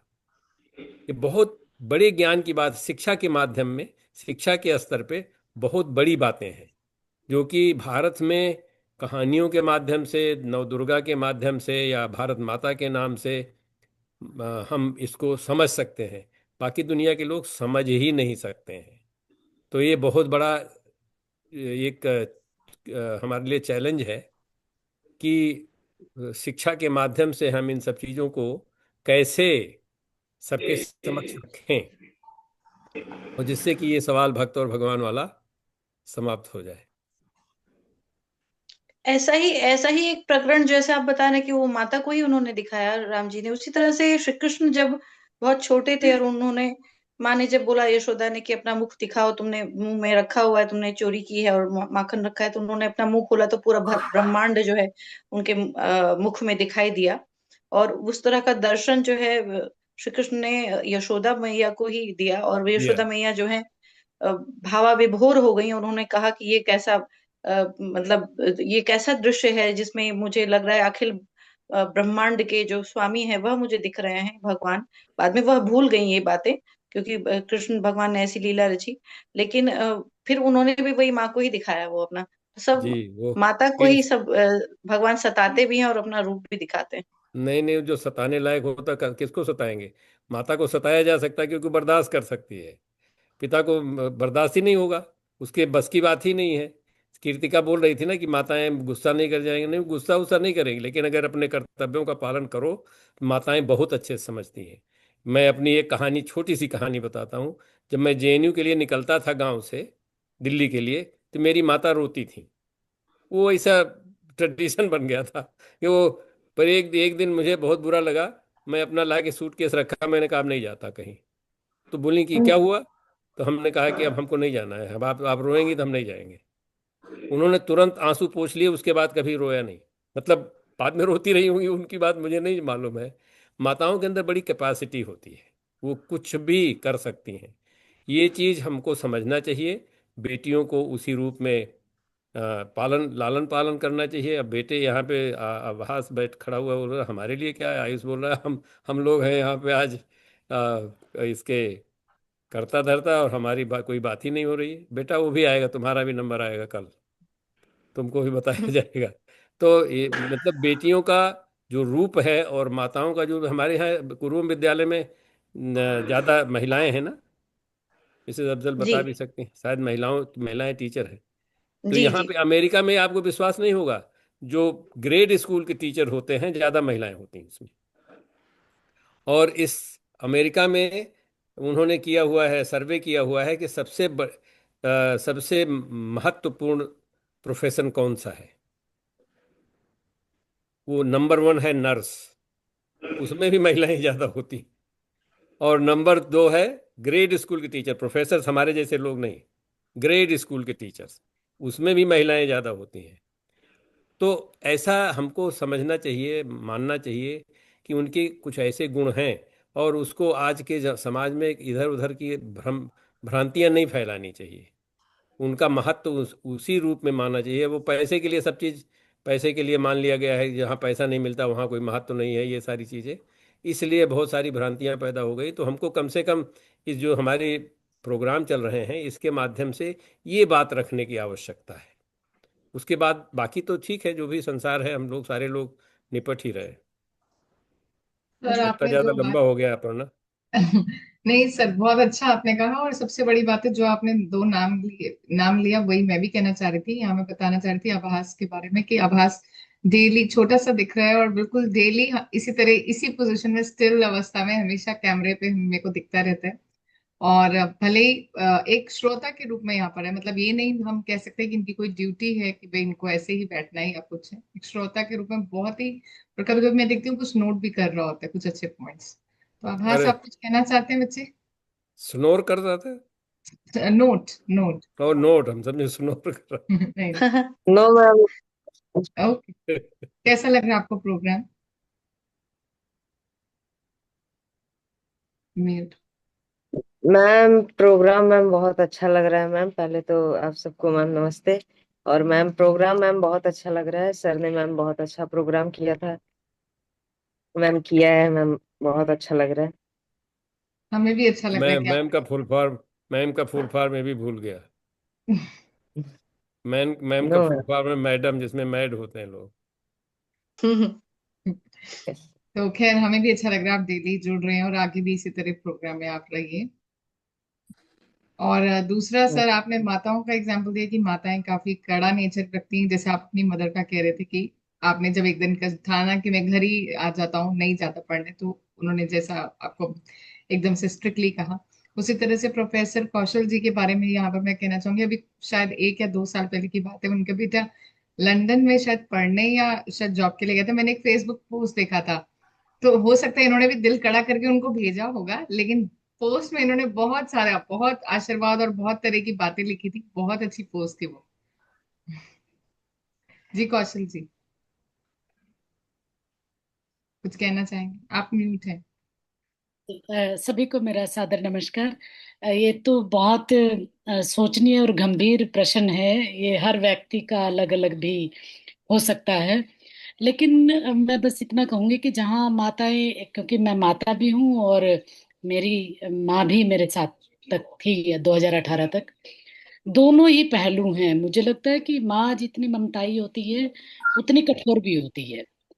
मतलब ऐसा नहीं कह सकते कि ठीक है, एक भावना होती है। माएँ बहुत कम, प्रकृति ने उनको दिया है असल में ना, उसको हम कमजोरी नहीं कहेंगे, लेकिन भावुक ज्यादा होती हैं। पर बहुत बड़ा योगदान माँ का ही होता है किसी भी व्यक्तित्व को बनाने में।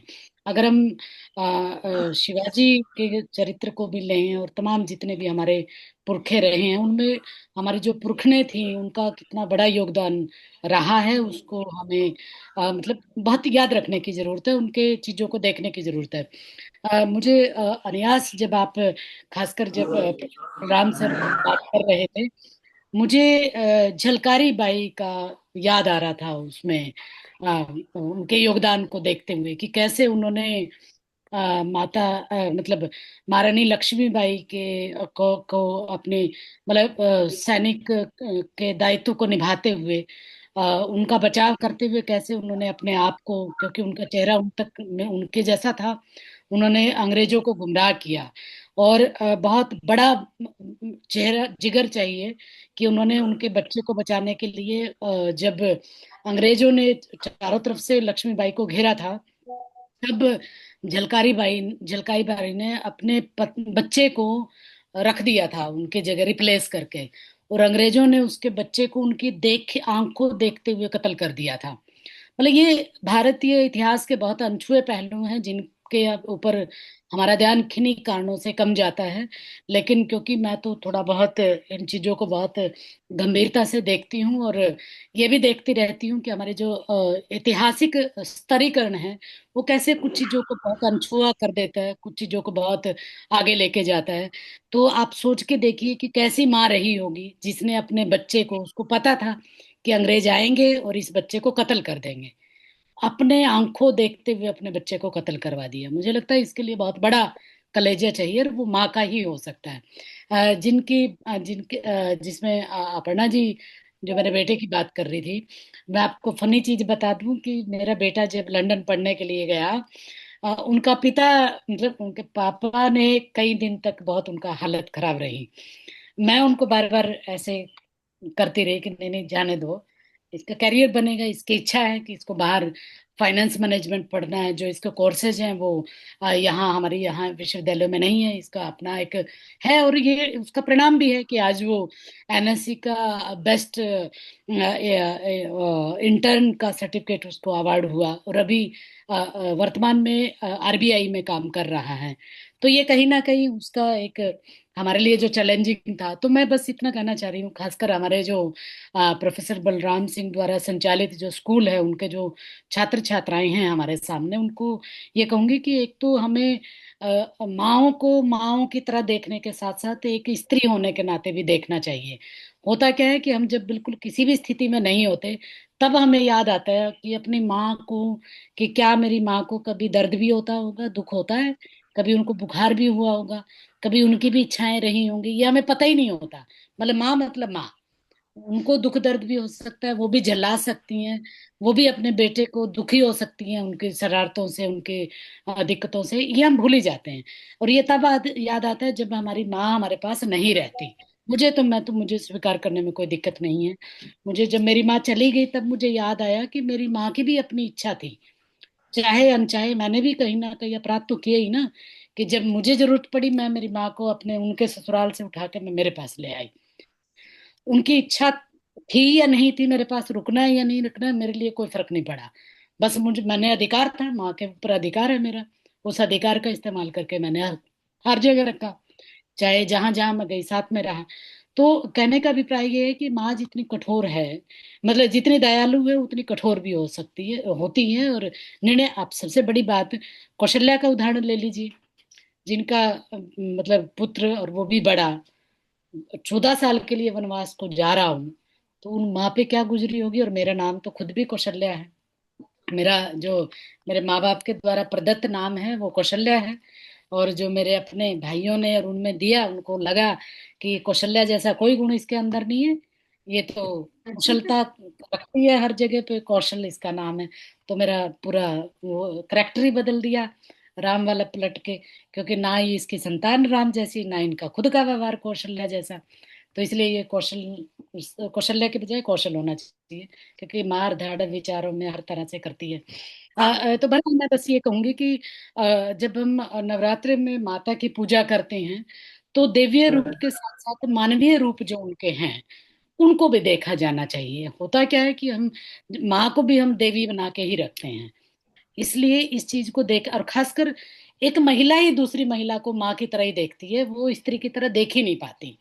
मतलब पुरुष को तो छोड़ दीजिए आप एक वक्त के लिए, क्योंकि उन दोनों की प्रकृति और प्रवृत्ति अलग अलग है।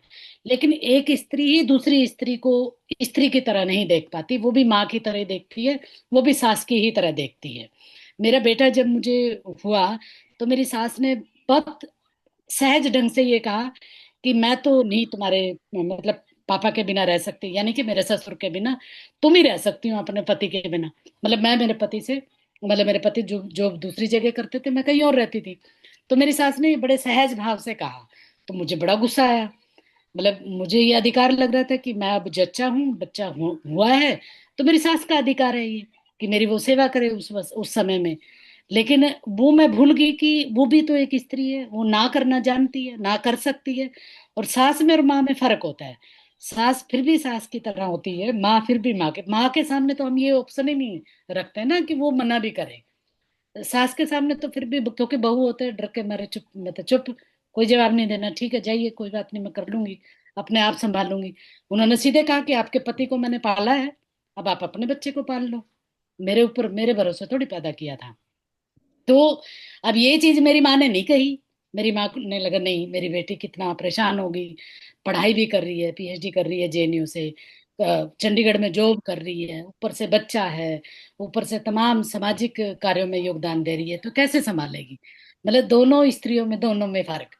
लेकिन मेरी तरफ से मैं अपने चरित्र को जब देखती हूँ, तो मुझे ये लगता है कि देखिए, मैंने सास के सहज स्वभाव को या मतलब स्वीकार कर लिया, उनके जवाब को नतमस्तक हुई। लेकिन वही सहज स्वभाव मुझे मेरी माँ के सामने जो रखना चाहिए था, वो मैंने नहीं रखा, क्योंकि मेरी माँ तो मेरा अधिकार है। उनको ये अधिकार नहीं है कि वो मना कर दें। सास का अधिकार है, वो मना कर सकती, लेकिन माँ का नहीं है। तो ये अभी भी अगर ये चीजें थोड़ा सा हम इसको दूसरे तरीके से देख पाए, तो जो इन नवरात्रों के उपलक्ष्य में हम जब देवी की उपासना करते हैं, तो एक मानवीय स्वभाव जो है उसको सहृदयता से स्वीकार करने की जरूरत है। लेकिन ये भी मुझे स्वीकार करने में कोई मतलब अतिशयोक्ति नहीं लगती कि अब बदला भी है। अब स्त्री मना करती है। मतलब ये दोनों पीढ़ियों में मैंने बता दिया कि मेरी माँ ने तुरंत, मेरी सास ने तुरंत जवाब दिया कि मैंने तुम्हारे पति को पाल पोस के दिया है ना तुम्हें, अब मैं तुम्हारे बच्चों को भी पालूं। तो ये एक विचार है। तो अब ये विचार ज्यादातर समाज पर लागू भी है। अब वो समय नहीं रहा कि आप सास के वजह से और दाद सास की वजह से अपने बच्चों को पैदा करते जाइए मान के कि वो संभाल लेंगी।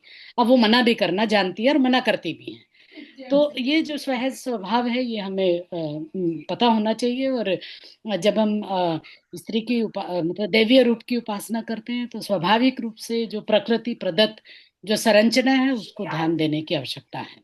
जी, जी जी, डॉक्टर मैं कौशल बस। जी, आपने बहुत अच्छा अपने नाम का भी मतलब बताया हमें, और हम दोनों पर्सपेक्टिव समझे उसके, कौशल के भी और कौशल्या जी के भी, और साथ ही आपने जो स्त्री के पर्सपेक्टिव को रखा देवी के माध्यम से, वो भी बहुत ही प्रशंसनीय है। और चर्चा काफी गंभीर हो गई, हम समय से काफी आगे चले गए। तो मैं पंडित जी का सहृदय से धन्यवाद करते हुए, और आप सभी का जो है पुनः आप सभी को कहूंगी कि कल फिर आप जब पंडित जी हमारे समक्ष जुड़ेंगे 5 बजे, तो हम एक नवीन कथा और रोचक कथा पंडित जी से सुने। तो अब मैं फिर से अपने स्टूडेंट एंकर्स को आमंत्रित करती हूँ कार्यक्रम को आगे बढ़ाने के लिए। और कौशल जी, आप बने रहिएगा, क्योंकि आपका आपका योगदान इसी तरह से हमें बीच बीच में हम लेते रहेंगे। जी, स्टूडेंट एंकर्स आयुष एंड अनमोल। तो तो प्रोग्राम में आगे बढ़ते हुए, now it's time to invite someone who truly brings chemistry to life. A teacher who simplifies the most complex concepts with ease and adds a touch of humor to each lesson. So, Mr. Krishna Kumar Tiwari sir, fondly called Mr. KK sir, we warmly welcome you to the stage to share your thoughts on Navratri and stability. Thank you so much, sir.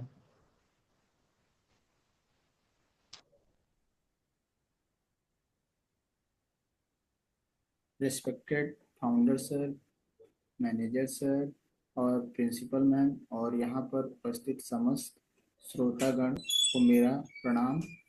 और जैसा कि हम लोग जानते हैं कि ये नवरात्रि मनीषा का आज पंचम दिवस है और यह नवरात्रि मनीषा का कार्यक्रम विगत 6 वर्षों से लगातार हो रहा है। और मैं के तिवारी, आज का हमारा जो टॉपिक है वो नवरात्रि और स्थिरता है। हमारे दैनिक विकल्पों के लिए कुछ सबक हैं और नवरात्रि का त्यौहार हमें सिखाता है कि कैसे हम अपने जीवन में स्थिरता को अपनाकर पर्यावरण की रक्षा कर सकते हैं। और मैं आप लोगों के सामने यहाँ कुछ तरीके प्रस्तुत करूँगा जिनसे हम नवरात्रि को स्थिरता के साथ मनाने के लिए अपने दैनिक जीवन में बदलाव ला सकते हैं। जैसे पहला तरीका है इको फ्रेंडली मूर्तियाँ। प्लास्टर ऑफ पेरिस पीओपी जो होता है उसकी मूर्ति के बजाय अगर हम मिट्टी या बायोडिग्रेडेबल सामग्री से बनी मूर्ति का उपयोग करें तो ये बहुत ही अच्छा होगा। दूसरा, प्राकृतिक सजावट जैसे प्लास्टिक और सिंथेटिक सामग्री का आजकल बहुत ज़्यादा उपयोग किया जा रहा है। इनके बजाय अगर हम फूल पत्ती और कपड़े जैसी प्राकृतिक सामग्री का उपयोग करें ना तो काफ़ी अच्छा रहेगा। और तीसरा, sustainable decoration, solar panel, LED lights और मिट्टी के दियों का उपयोग किया जाए। और उसके बाद वृक्षारोपण, मूर्तियों को विसर्जित करने के बजाय हम उन्हें पौधों के रूप में लगाएं। और कम ऊर्जा उपयोग, ये एक पॉइंट है। ऊर्जा कुशल उपकरणों और लेड लाइट्स का उपयोग करा जाए। सस्टेनेबल फूड, स्थानीय और जैविक खादों का उपयोग करें। मिनिमल वेस्ट, कम से कम कचरा उत्पन्न करने का प्रयास करें और पुनर्चक्रण का समर्थन करें। इन छोटे बदलावों को अपनाकर हम नवरात्रि को स्थिरता के साथ मना सकते हैं और पर्यावरण को अपने जीवन के अनुकूल बना सकते हैं। और पर्यावरण को शुद्ध और साफ बनाने का कर्तव्य हम ही सभी लोगों का है। अगर हम सब लोग पर्यावरण को शुद्ध रखेंगे तो निश्चित है हमारा जीवन, हमारी उम्र और जो कई प्रकार की बीमारियां इस पर्यावरण में उपस्थित हैं ये नहीं रहेंगी, जिनसे हमारा जीवन काफ़ी लंबा होगा और रोग मुक्त होगा और हम अच्छे से अपना जीवन व्यतीत कर सकते हैं। बस मैं आप सबके सामने इन्हीं शब्दों के साथ वाणी को विराम देता हूँ। जय माता दी। बहुत बहुत धन्यवाद आदरणीय केके सर, हमारे प्रिय केमिस्ट्री के शिक्षक, जिनसे हमने सिर्फ विषय ही नहीं बल्कि जीवन को समझने का दृष्टिकोण भी सीखा है। सर, आपके विचारों ने आज ऐसा एहसास कराया कि जैसे रसायन विज्ञान में हर रिएक्शन सही बैलेंस और सही कंडीशन पर ही सफल होता है, वैसे ही जीवन में भी सफलता के लिए धैर्य, संतुलन और सही दिशा का होना भी अत्यंत आवश्यक है। और जिस प्रकार एक कैटलिस्ट किसी रिएक्शन को तेज और प्रभावी बना देता है, उसी तरह आपके मार्गदर्शन ने हमारे जीवन को नई गति और नई दिशा दी है। इसके लिए हम हृदय से आपके आभारी हैं सर। अब मैं पूरे आदर और उत्साह के साथ आमंत्रित करना चाहूंगा आदरणीय सुमन मैम को, जो अपने प्रेरणादायक विचारों से इस मंच को और भी ऊर्जावान बनाएंगे। मैम कृपया मंच को सुशोभित करें।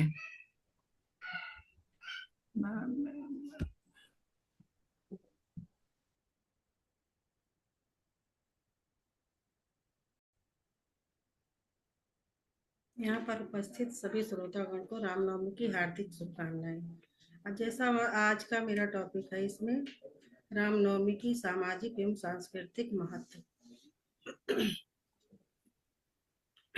रामनवमी हिंदू धर्म का एक प्रसिद्ध त्योहार है।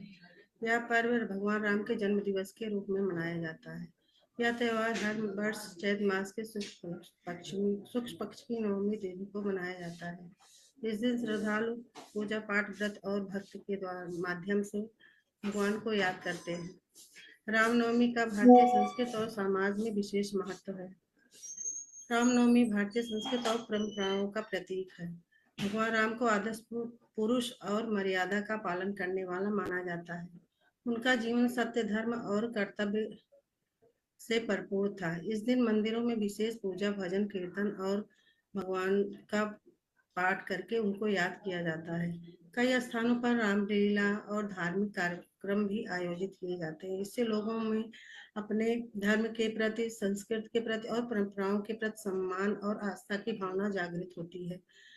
रामनवमी समाज में एकता, प्रेम और भाईचारे को बढ़ावा देती है। इस दिन लोग मिलकर पूजा करते हैं, धार्मिक कार्यक्रमों में भाग लेते हैं। कई स्थानों पर शोभा यात्राएं निकाली जाती हैं और भंडारे आयोजित किए जाते हैं, जिनमें सभी लोग बिना भेदभाव के शामिल होते हैं। इससे समाज में सहयोग, सेवा और परोपकार की भावना मजबूत होती है। यह पर्व लोगों को सत्य, धर्म के मार्ग पर चलने की प्रेरणा भी देता है। इस प्रकार रामनवमी केवल धार्मिक पर्व ही नहीं है, यह भारतीय संस्कृति, नैतिक मूल्यों और सामाजिक एकता को मजबूत करने वाला महत्वपूर्ण त्योहार है।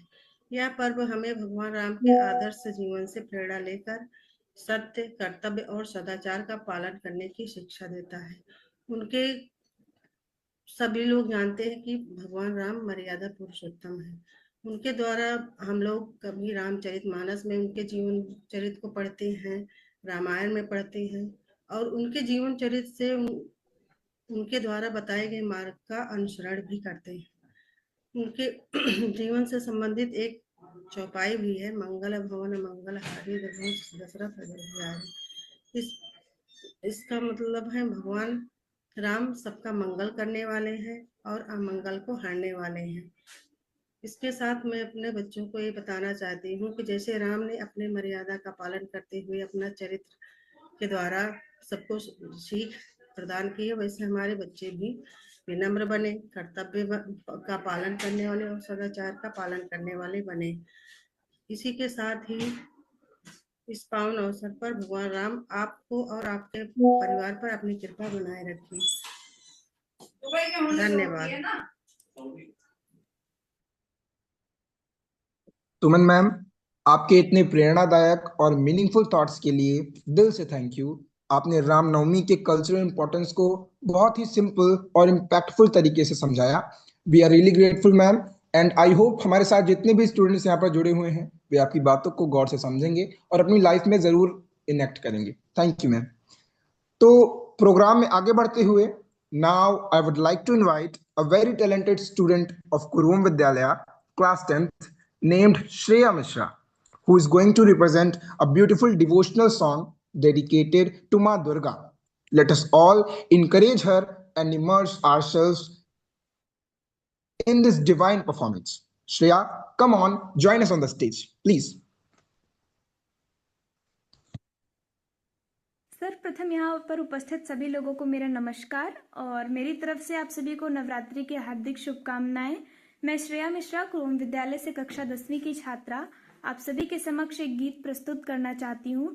आशा है इस गीत के माध्यम से आप सभी के मन में श्री राम लला के अलौकिक रूप वर्णन का प्रभाव जरूर पड़ेगा और आप सभी मंत्रमुग्ध हो जाएंगे।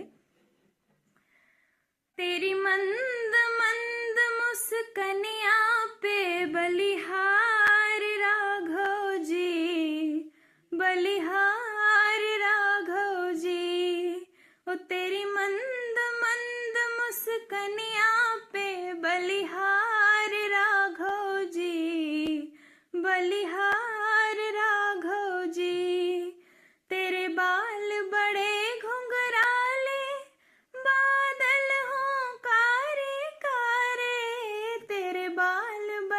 घुंघराले, बादल हो कारे कारे, तेरी पाँव की पैजनिया पे बलिहार राघव जी, बलिहार राघव जी, तेरी मंद मंद मुस्कनिया पे बलिहार राघव जी, बलिहार राघव जी, तेरे नैन बड़े कजरारे, लगते हैं प्यारे प्यारे, तेरे नैन बड़े कजरारे, लगते हैं प्यारे प्यारे, तेरी मधुर मधुर मुस्कनिया पे, तेरी मंद मंद मुस्कनिया पे बलिहार राघव जी, बलिहार राघव जी,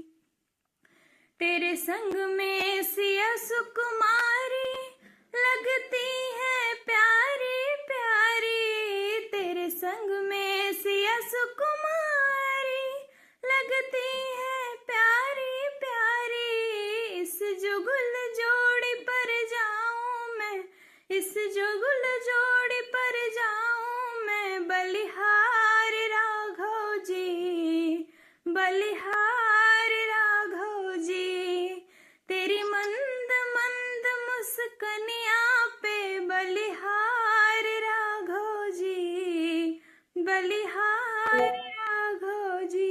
जय श्री राम। धन्यवाद। वाह श्रेया, आपके द्वारा प्रस्तुत भजन तेरी मंद मंद मुस्कनिया बलिहार राघव जी ने पूरे वातावरण को भक्ति और प्रेम से भर दिया है। आपकी मधुर आवाज और भावपूर्ण प्रस्तुति ने हम सभी के हृदय को छू लिया है। ऐसा लगा मानो प्रभु श्री राम की वही दिव्य मुस्कान हमारे बीच जीवंत हो उठी हो। और इस अद्भुत प्रस्तुति के लिए हृदय से धन्यवाद। अब मैं बड़े आदर और उत्साह के साथ आमंत्रित करता हूं हमारी आदरणीय प्रिंसिपल मैम को, जिनका मार्गदर्शन और शिक्षा हम सभी के जीवन को सही दिशा देते हैं। जैसे प्रभु की मुस्कान संदेश हमें आगे बढ़ने और स्थिरता बनाए रखने की प्रेरणा देते हैं। मैम कृपया मंच को सुशोभित करें और अपने अमूल्य संदेश साझा करें।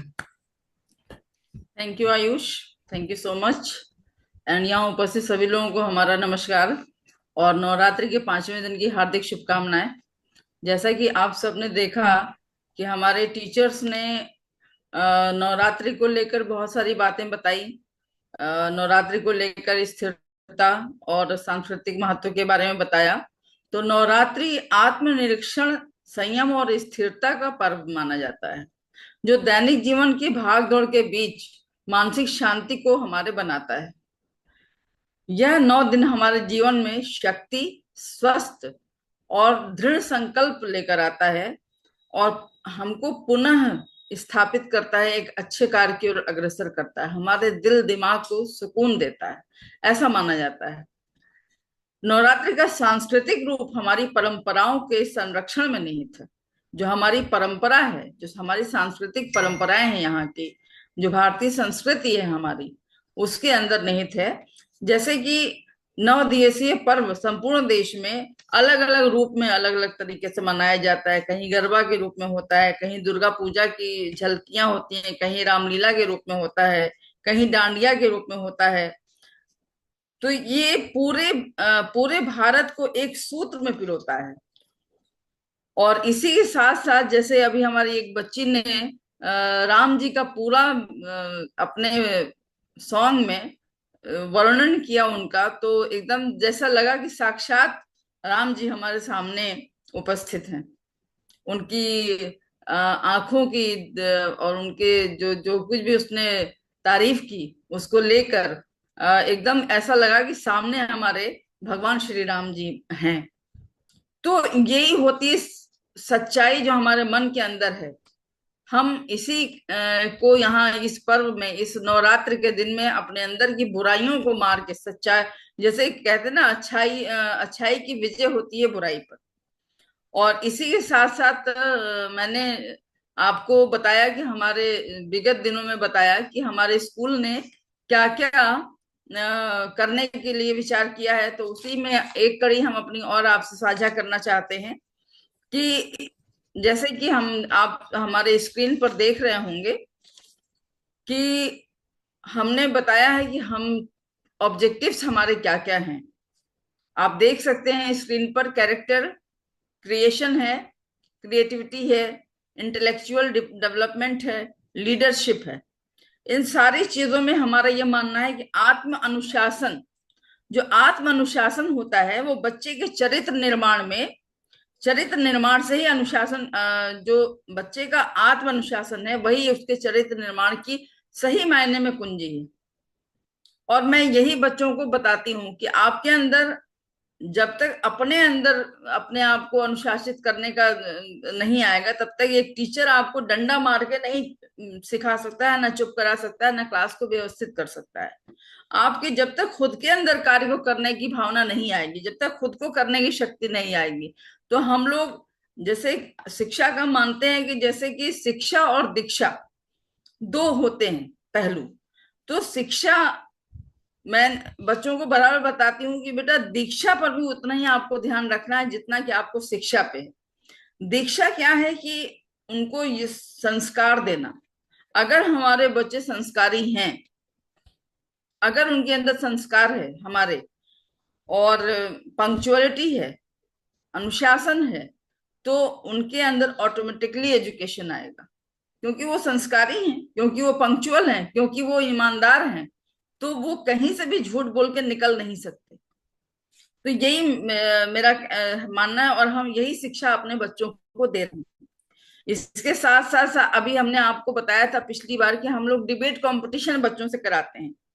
इसी कड़ी में एक कड़ी हमने और जोड़ा है और अपने बच्चों का स्टार्ट किया है, हमने क्विज कंपटीशन करवाते हैं।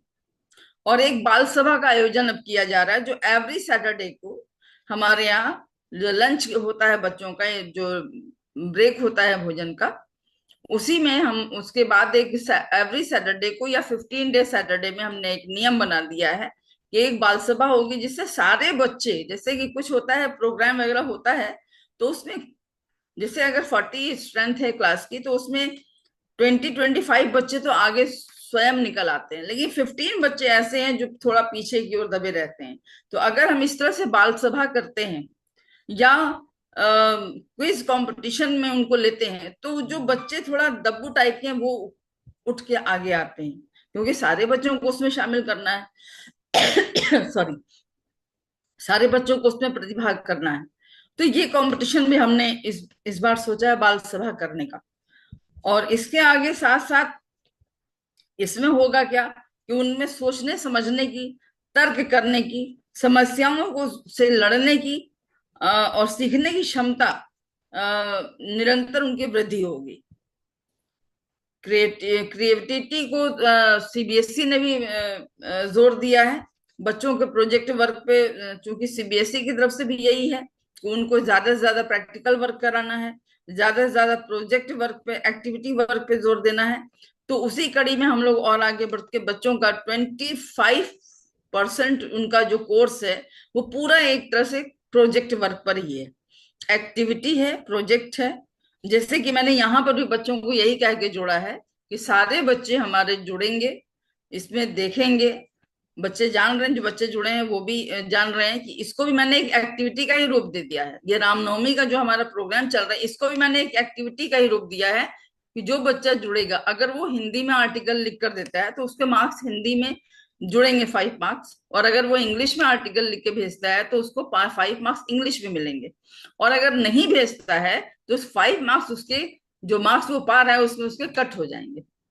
तो ये एक तरह से ये भी एक एक्टिविटी बच्चों की हो गई कि उनको देखना है, वो बैठेंगे सीखेंगे। अगर यहाँ नहीं जुड़ पा रहे हैं तो वो यूट्यूब पे देखें, बट इसको उनको करना है, उन्हें आर्टिकल भेजना है अपने टीचर्स के पास। तो इस तरह से हमने ये प्रोग्राम भी शुरू किया है। और एक दूसरी चीज है लीडरशिप।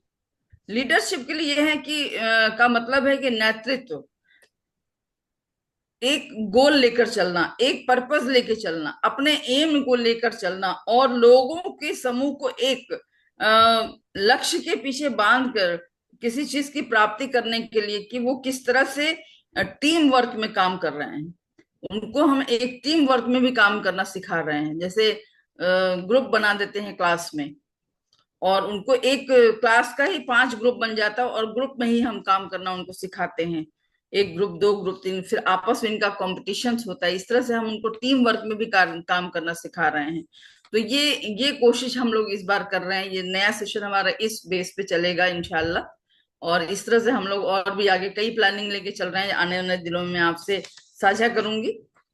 दुर्गा जी के ऊपर मैं बस 2 लाइन ये कहना चाहती हूँ कि जगत पालनहार है माँ, जगत की पालनहार है माँ, मुक्ति का धाम है माँ, हमारी शक्ति का आधार है माँ, सबकी रक्षा की अवतार है माँ, सबकी रक्षा की अवतार है माँ।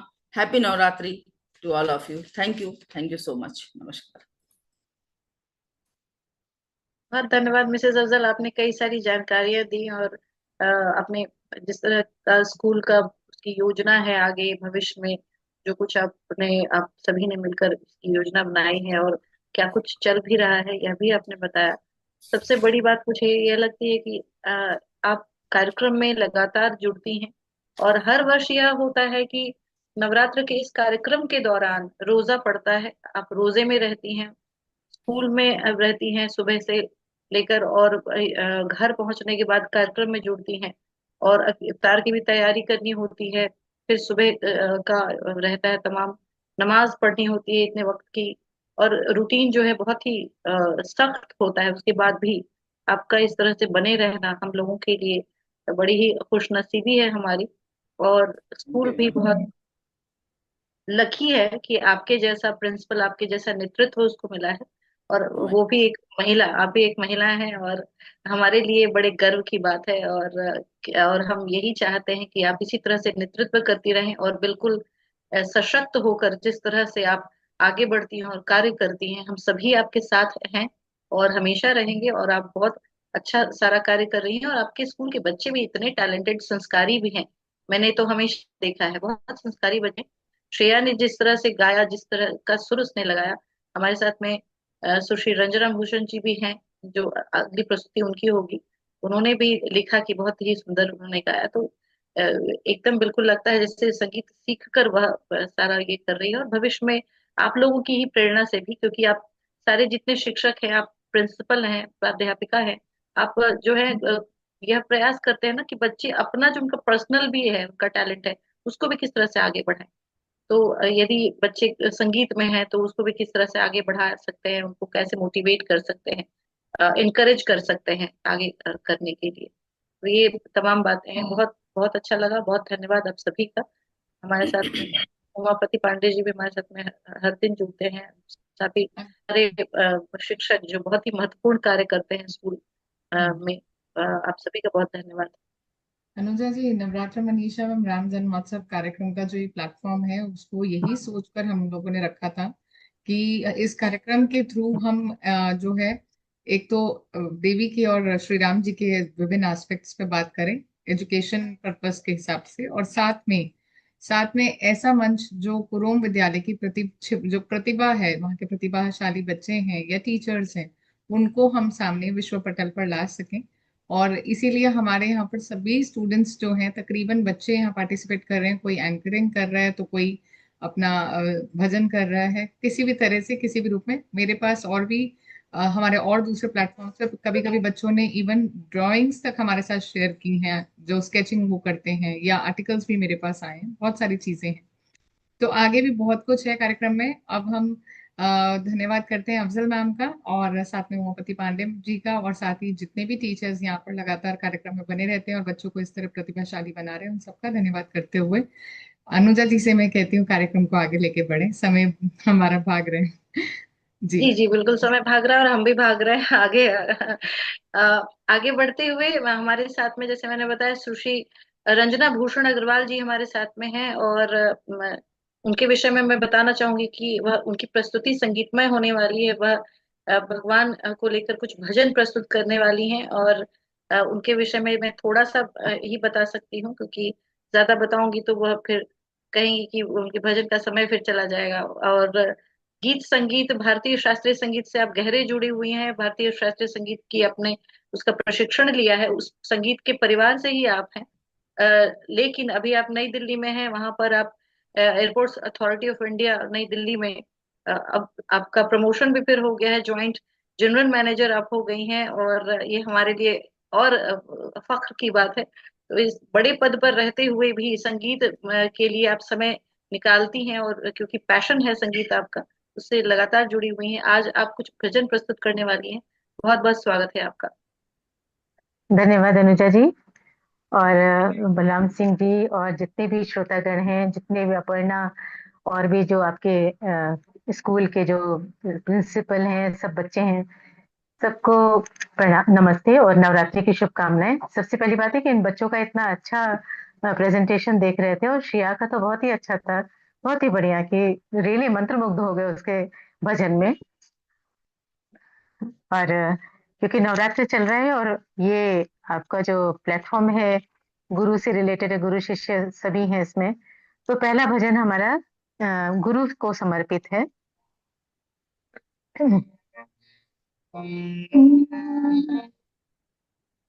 साधु ऐसा ही गुरु भावी, साधु ऐसा ही गुरु भावे, जो राम रंग का, जो राम रंग का भर भर प्याला पीवे, पीवे और पिलावे, साधु ऐसा ही गुरु भावे, साधु नाद छिपा तन में, ले मन में, नाद छिपा तन में, ले मन में, को पता नहीं पावे, चांद सूरज का लोचन गुरु का, चांद सूरज का लोचन गुरु का, देखे देखे और दिखावे, साधु ऐसा ही गुरु भावे, साधु परमहंस गुरु अंश रूप में, हृदय बीच विराजे, परमहंस गुरु अंश रूप में, हृदय बीच विराजे, सात सुरों की वाणी मेरी, सात सुरों की वाणी मेरी, ओ ओंकार धुन गावे, साधु ऐसा ही गुरु भावे, साधु ऐसा ही गुरु भावे, जो राम रंग का, जो राम रंग का भर भर प्याला पीवे,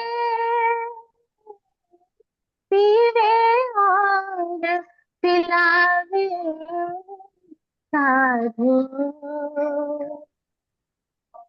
ऐसा ही गुरु भावे, साधु।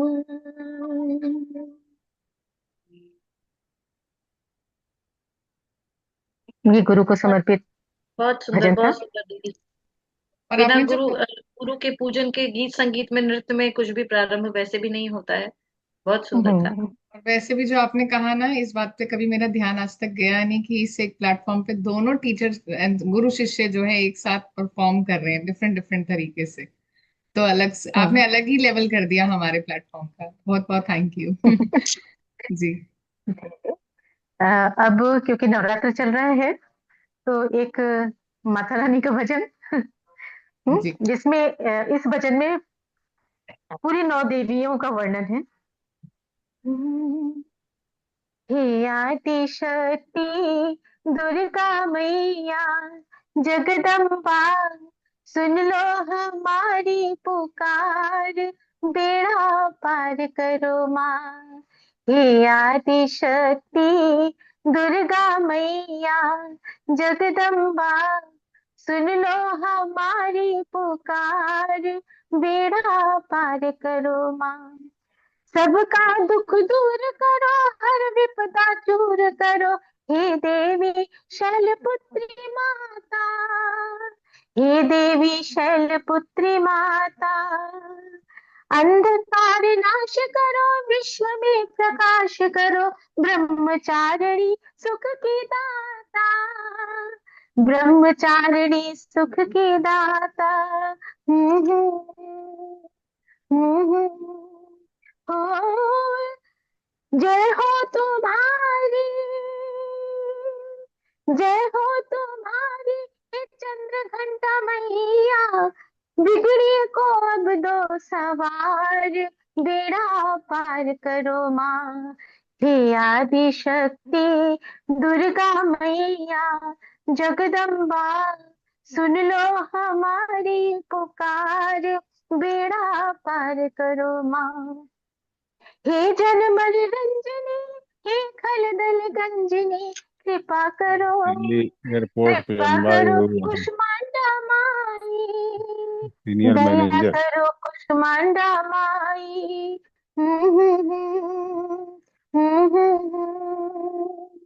रक्षा करो हे स्कंद माता, अंबर में काली घटा छाई, दुनिया में काली घटा छाई।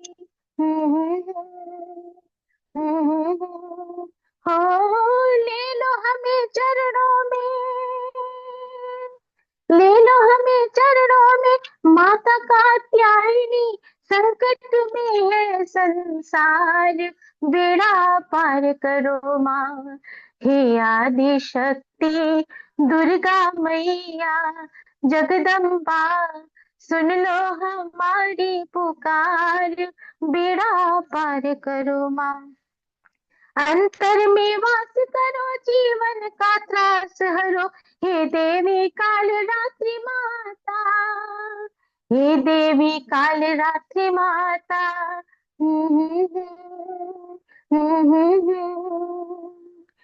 जय हे अविनाशिनी, हे पर्वत वासिनी, महागौरी त्रिभुवन विख्याता, महागौरी त्रिभुवन विख्याता।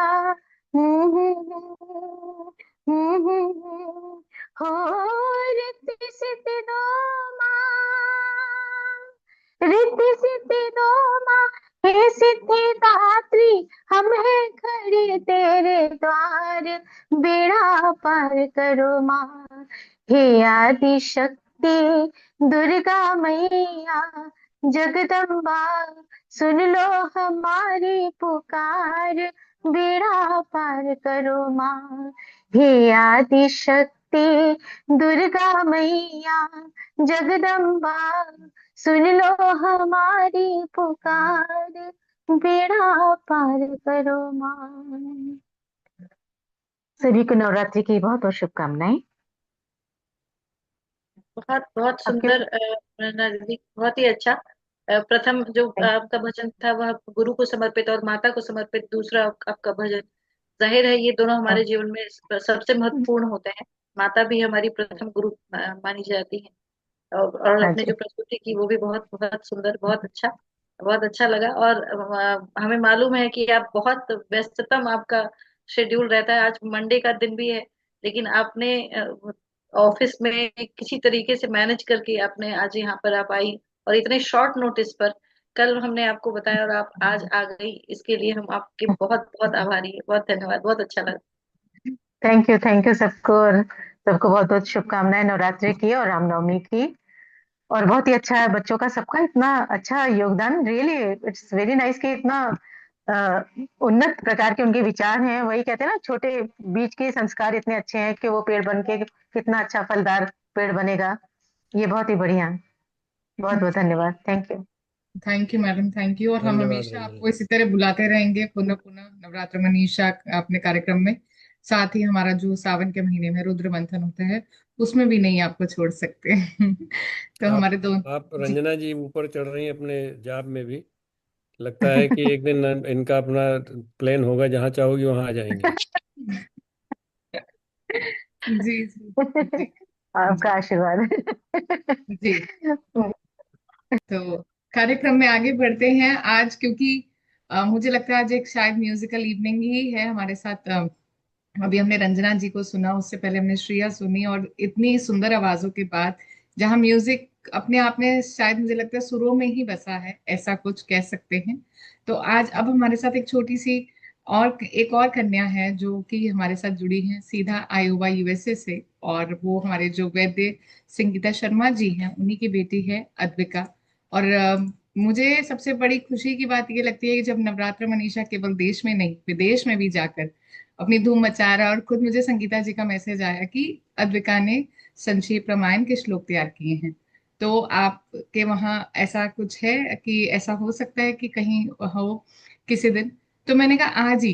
वो सोने जा रही थी, रात के 12 बज रहे थे और मेरे यहाँ सुबह के 8 बजे थे। तो मैंने कहा था ठीक है, सुबह आपके 8 बजेंगे तो आप आइएगा प्रोग्राम में। तो अद्विका हमारे सामने है। और इनके विषय में यदि मैं कहूँ तो अद्विका रहती बाहर हैं, लेकिन गुरुकुल से साथ के साथ अपनी पढ़ाई जो इनका महर्षि स्कूल है वहां से ये अपना क्लास 3rd स्टूडेंट है। अद्विका आप कुछ बोल रही है बच्चे, तो आप अनम्यूट कर लीजिए। वो मम्मी से बोले मम्मी से जी बोल रहे हैं अपने। अच्छा। नमस्कार। नमस्ते संगीता तो जी। अपर्णा जी, मैं कुछ बताऊं पहले कि हाँ जी, अद्विका। आप बताइए। और मैं साथ ही ये भी कहना चाहूंगी कि इस जब अद्विका के संक्षेप रामायण के बाद मैं चाहती नहीं कि मैं कुछ ज्यादा बोलूं, तो मैं पहले से ही बता देती हूँ जैसे मैं रोज कहती हूँ, क्योंकि मुझे लगता है म्यूजिकल एंडिंग के बाद मुझे कुछ बोलना नहीं चाहिए। हम कल शाम को 5 बजे फिर से मिलेंगे रामायण के राम कथा के लिए और साथ ही नवरात्र चर्चा के लिए, शाम 5 बजे भारतीय समय से। और अब ओवर टू संगीता जी और फिर अद्विका जी। नमस्कार।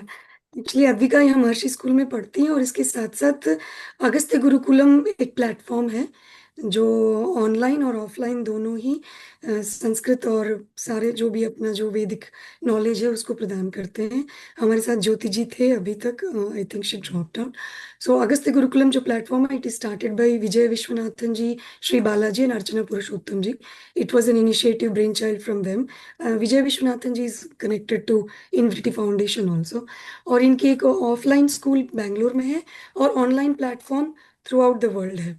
तो अद्विका उनके साथ को स्कूलिंग में ज्वाइन है, और 1 घंटे रोज शाम में 5 से 6 संस्कृत सीखती है। और उसमें उसी प्लेटफॉर्म पे ये अष्टाध्यायी, पाणिनि का अष्टाध्यायी सिखाते हैं, संक्षेप रामायण, अमरकोश, और संस्कृत पढ़ना और बोलना दोनों सिखाते हैं, और लिखना भी।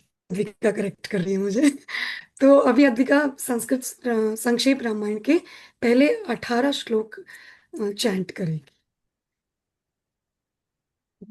नमस्ते, मेरा नाम है अद्विका और मैं पहले 18 श्लोक बोलूंगी संक्षेप पहले रामायण प्रार्थना के। श्लोक। ओके, पहले मैं प्रार्थना श्लोक बोलूंगी।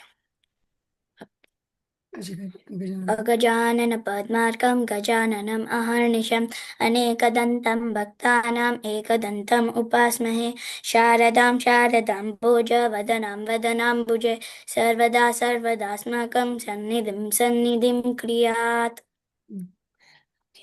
श्रीमद् रामायणे वाल्मीकिये आदिकाव्ये बालकाण्डे अथ श्रीसंक्षेप रामायणं तपस्वाध्याय निरतं तपस्वी वाग्विदाम्बरं नारदं परिपप्रच्छ वाल्मीकिर्मुनिपुङ्गवं कोन्वस्मिन् साम्प्रतं लोके गुणवान् कस्य वीर्यवान् धर्मज्ञस्य कृतज्ञस्य सत्यवाक्यो दृढव्रतः चारित्र्येण च को युक्तः सर्वभूतेषु को हितः विद्वान् कः समर्थस्य कश्चैक प्रियदर्शनः आत्मवान् क्रोचित क्रोधो द्वितीमान् को न सूयकः तस्य बिभ्यति देवाश्च जातरोषस्य संयुगे एतदिच्छाम्यहं श्रोतुं परं कौतूहलं हि मे महर्षे त्वं समर्थोऽसि ज्ञातुमेवं विधं नरं श्रुत्वा चेत् त्रिलोकज्ञो वाल्मीकिर्नारदो वचः श्रूयतामिच्छा मन्त्रप्रहिष्टो वाक्यमाब्रवीत् बहवो दुर्लभाश्चैव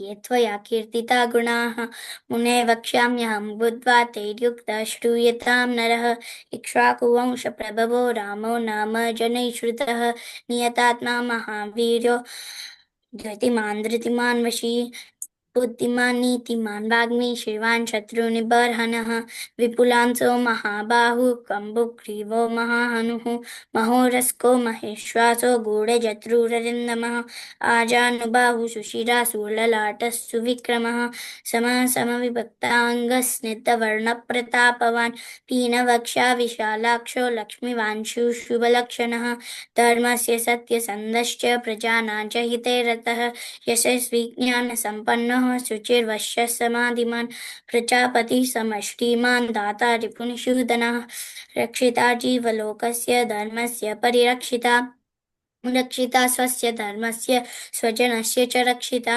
वेदाङ्गतत्त्वज्ञो धनुर्वेदे च निष्ठितः सर्वदा सर्वशास्त्रार्थ तत्त्वज्ञः स्मृतिमान् प्रतिभानवान् सर्वलोकप्रियः साधुरदीनात्मा विचक्षणः सर्वदाभिगतः सद्भिः समुद्र इव सिन्धुभिः आर्य सर्वसमश्चैव सदैव प्रियदर्शनः स च सर्वगुणोपेतः कौसल्यानन्दवर्धनः समुद्र इव गाम्भीर्ये धैर्येण हिमवानिव विष्णुना सदृशो वीर्ये सोमवत् प्रियदर्शनः कालाग्निसदृशः क्रोधे समया पृथिवी समः।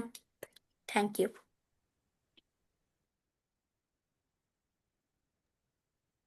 बहुत सुंदर अद्विका। और मैं सोच रही थी मैं कुछ बोलूंगी ही नहीं, मुझे लग रहा है हम सबके बोलती बंद हो गई, इतना अच्छा हम क्या बोले। सर आप ही कुछ कहिए, प्रोफेसर सिंह सर। मैं तो मजाक करने वाला हूँ कि अद्रिका ने, मैं मिला हूँ, अद्रिका से मिल चुका हूँ। अद्विका सर। हाँ, तो अद्रिका अगर अपनी मम्मी को चैलेंज करती को भी सुना दे, 18 तो नहीं सुना पाएंगे। सर मैं तो सीख तो रही हूँ but not as fast as her. ये यही है कहानी, मतलब देवियों की कहानी है कि बेटियों से माताएं और पिता लोग सीखते हैं।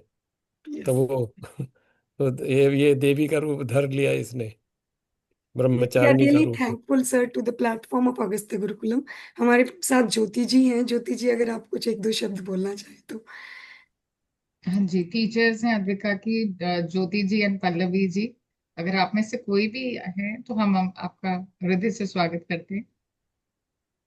नमस्ते पेरेंट्स, नमस्ते अपर्णा जी, नमस्ते संगीता भगिनी।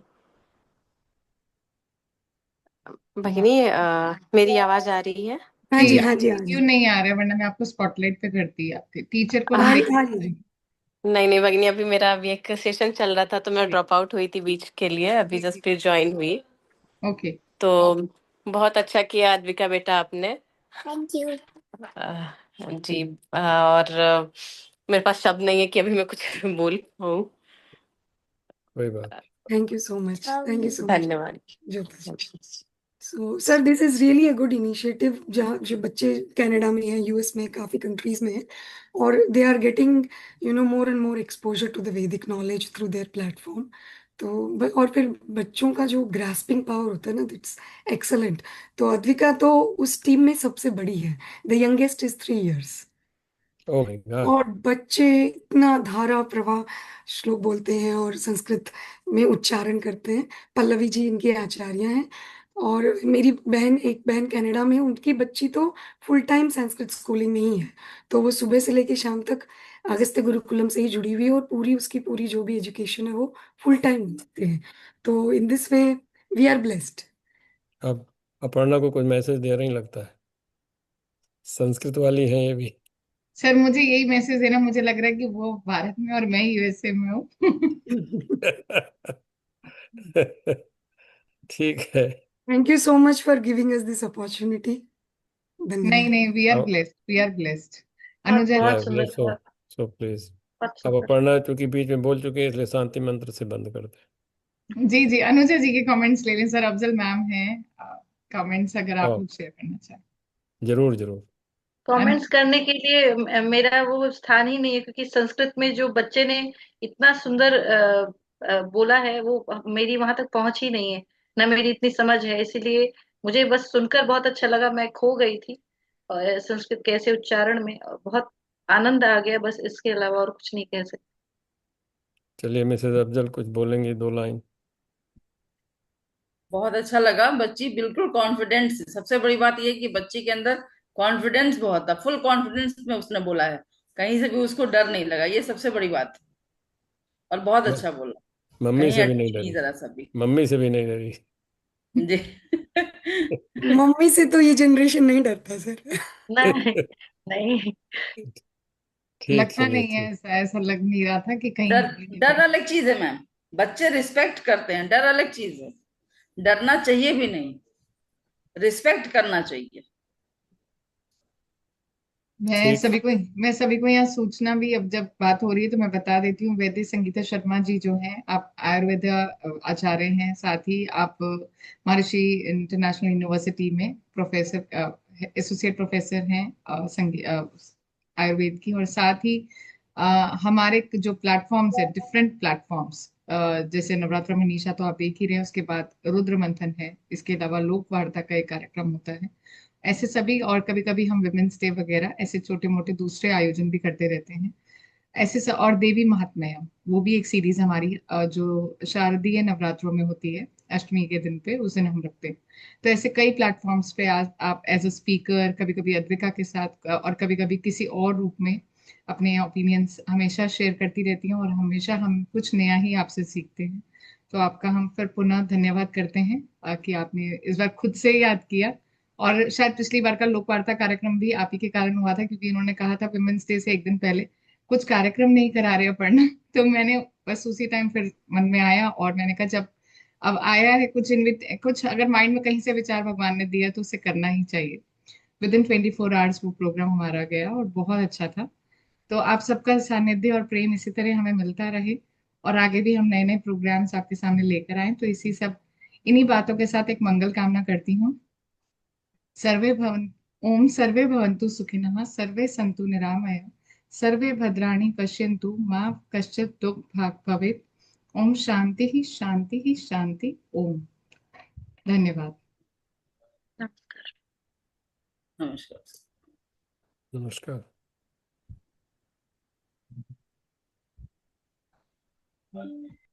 आप लोगों को मुक्त कर दें।